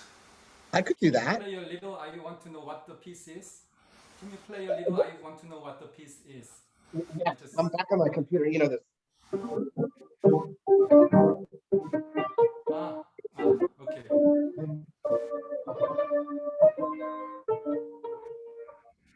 Yeah. And then, those are the movements, yeah. Yeah, I think the third movement alone, or even the third movement with one other movement, doesn't quite stand up so well. You know, it's terrific, but it's far more beautiful in the context of the whole sonata. So that's why I would recommend 1 and 2. I agree with Professor Schene. I think it's better first and second. Yeah, then the second and third. Yeah, I personally like the second, but I just wonder, is it okay playing a long, slow, classical sonata movement, even though I like it? You know, I mean, a lot of pieces are not good for competitions, but I like, you know what I'm saying? Well, but you know what? I think it's important to... Sorry, Q. Sure. I think it's important to look at the rules of the competition, because sometimes they have to, you have to play the sonata entirety. But if they allow, the one movement from the larger work, then, you can do that, I think. Oh, they don't care. It's 30 minutes of 20 to 30 minutes of whatever. Oh, then why not? Yeah. But I mean, Yeah, if you were 30 minutes, except it's one round live and it's a final, and you just go there and it's a final. I see. But if you're concerned about showing your ability and your technique, you're playing the damn Dante. Of course, that's what I'm saying. Yeah. Yeah. But you still have 3 options, so I was struggling because I like all 3 pieces. Sure. No, I think especially for something like that, you play what you play the best. So yeah, I mean that's probably maybe the most important pieces that you really have conviction about, and that you play really well, and other people have told you that you play it really well. Yeah. I know what you mean. Yeah. Right. I mean, I had the experience with Polonaise Fantasy where I got different opinions in competition before. You see what I mean? Even within Polish people, you know what I mean? Like I had Kenner actually liking my Polonaise Fantasy. I had somebody not so much that was also on the same. Actually, it was in the amateur Chopin, but they were on the Chopin professional jury, and I still got that. You know what I'm saying? Yeah, like I was saying, people have very strong opinions about that piece. Yeah, exactly. It's hard, so. And many people that individual is convinced that he's right, Of course. I mean, this was Kenner and Pelechny, actually, so. So I'm just saying, and I don't know, this is going to be a mix of maybe Japan people and maybe even some of the same people that were in the regional going over there. I just don't know who they'll put. You know what I'm saying? Like, I overheard the regional judges saying we're going over there. So, and those were, and that was like Russian. You know what I'm saying? So I can just imagine a Russian and somebody from Japan on the same jury. Yeah. Totally different playing style. But I think objectively, the Liszt and the first two movements of Haydn, Okay, uh, yeah, among the repertoire you were talking about, I could sounds do like, that. Yeah, I mean, I like all of it, so it's all good. So yeah. I And also vote for the two. Haydn. first and second without the third, because the third I'll go over the time. You know. right. And Seung-Yeop, what else are you playing? Lavals, Oh yeah, that's right. and Passionata first movement, and Schubert song, Oh, that's right. Yes, yes. right, and Scriabin etude. Excellent. The, Excellent. and Great. Chopin heroic polonaise. Ah, lam ta la. Yes, Oh, that's also another one. yes. What a piece. What a beautiful piece that is. Yeah. And Claire? Is Claire there? Yes. I'm helping with my kid dressing up while listening. Okay. I mute my monitor. Okay. Claire, have we met? Yes. Yes. Thought so. When and where? Where? I think one time I came to your office and I just played the Chopin's Polonaise, The Polonaise, yeah. That's right. 20 seconds. Yeah. Oh, the Andante the Grand Polonaise. Yes, Yes. yes. I remember now, of course. Yeah. How you doing? Good. Good. I kept playing by myself, and then I kind of occasionally took lessons with my kids' piano teacher. Uh-huh. So I'm just playing for like this. I believe this is the fourth year, so I'm still learning, but I'm really interested in. Well, that's right. You hadn't played for very long. No. I as a kid I didn't practice at all because I didn't like the pieces. Like Sonatinas, I didn't like them. But now, yeah. So Fantastic. playing Okay, well, give me a call. Give me a call. Maybe we could have an occasional lesson or something like that if you like. sounds good. Yeah. You know, I well, it has happened all the time, but I remember particularly my house had needed quite a rehab. Not quite. I mean, it had someone else had started it, but there was a lot to do. So I was going to paint stores and flooring stores and lighting stores and I don't know. And if the conversation got to what I do, oh, I'm a pianist and a teacher. I cannot tell you how many times people said, "Oh, I took lessons and I quit, and I'm so sorry I quit."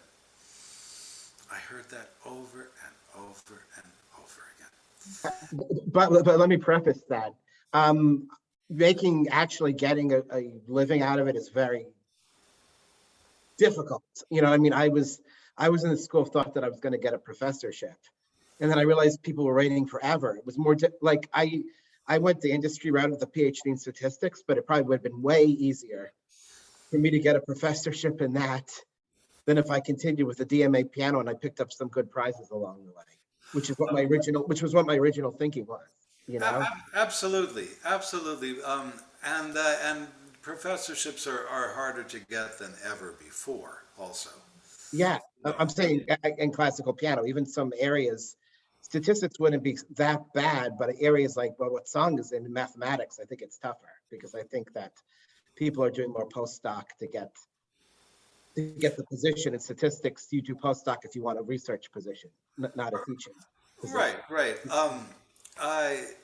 I know. I'm just trying. I mean, it never was exactly easy. Maybe in the '60s it was fairly easy. There were so many schools were coming along, and the economy, and but it never was particularly easy. And now it's tougher. But no, I mean, so many people said they wish they had continued, and not with the goal of becoming a professional, just that. It turned out to be one of the most enjoyable things they ever did, and because they were a stupid kid, they didn't know that. Yeah, exactly. You know, I would tell every single one of them, it's never too late. You can always get lessons again, and I would make some suggestions about what to do. Sometimes just to start with some class piano at the community college, and then they go from there. I mean, I know plenty of people who did that and just loved it.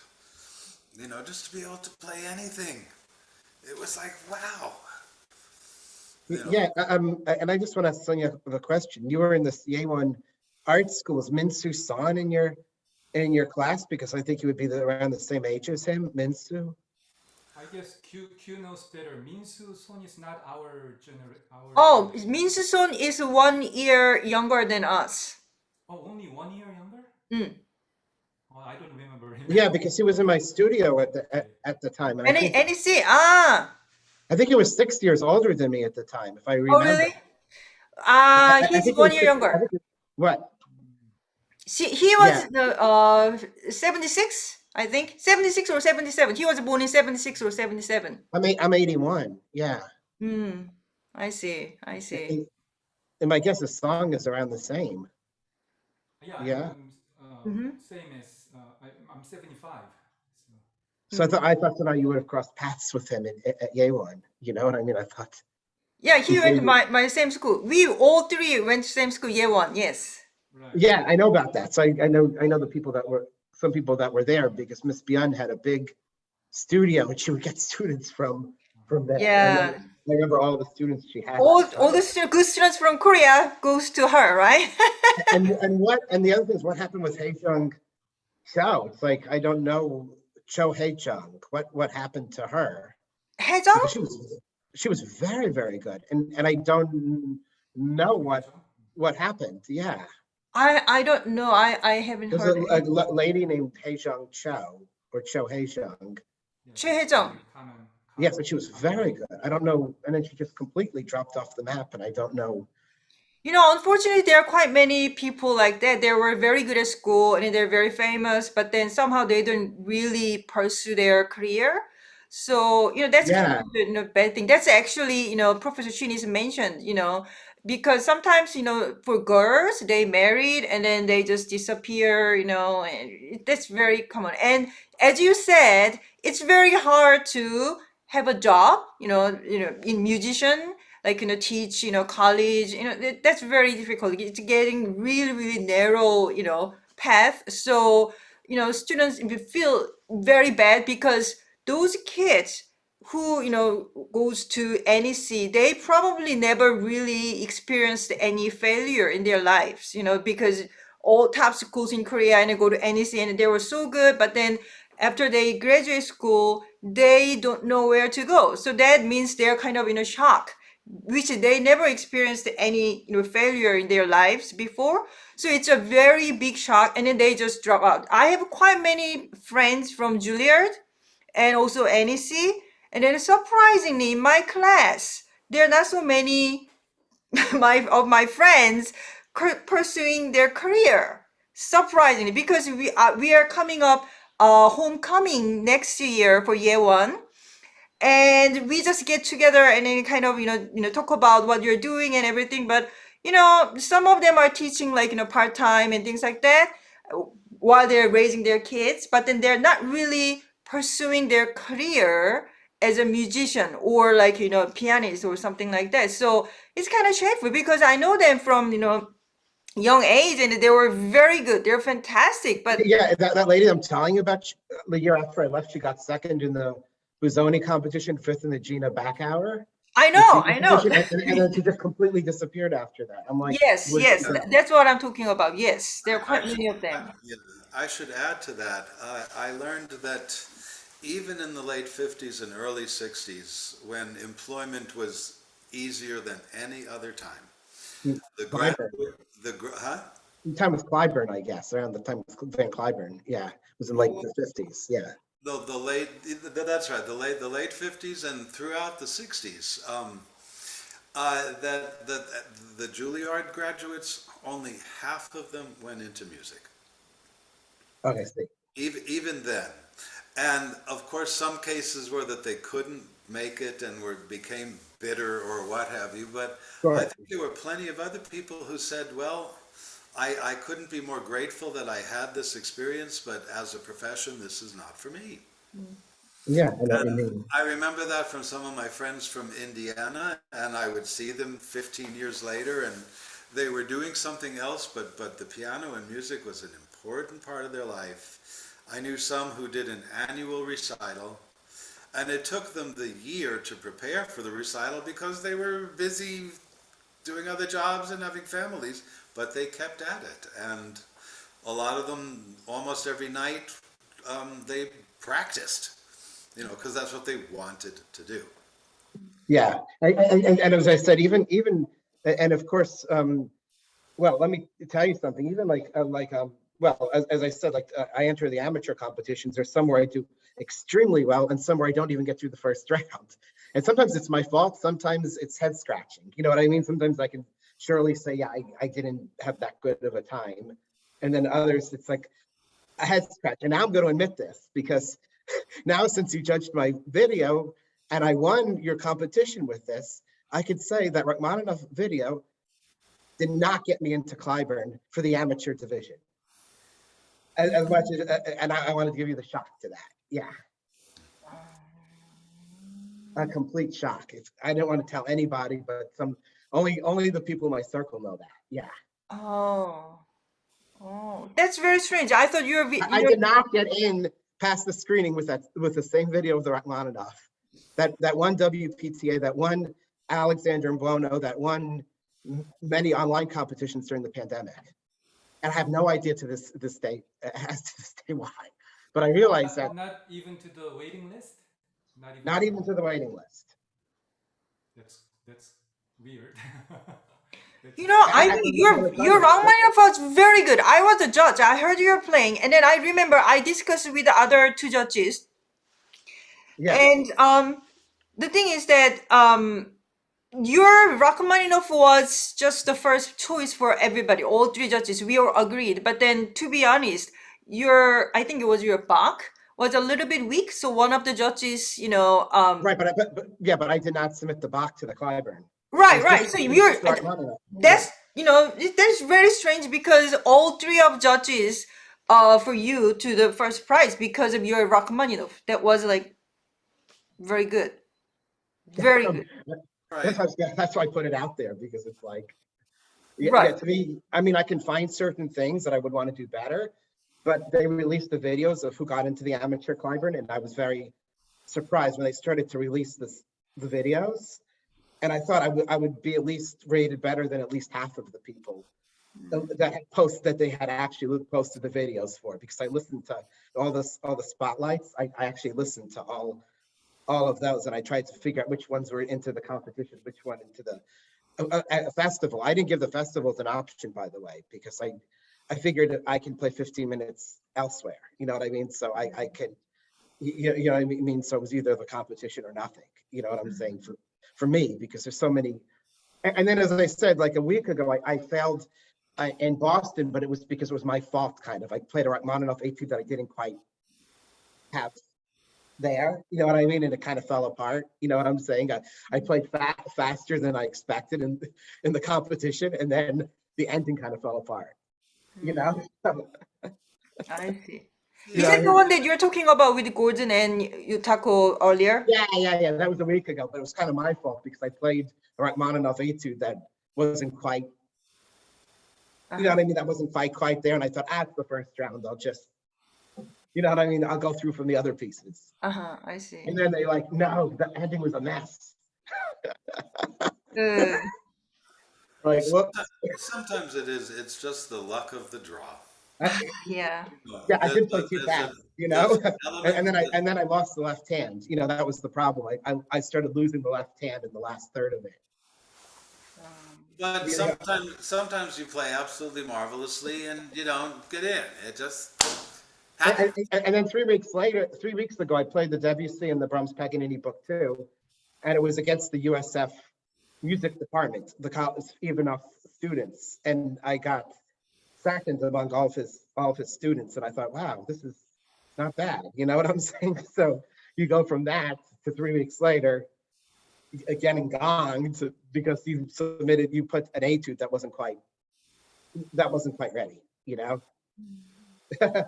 So sometimes the repertoire choice is very important.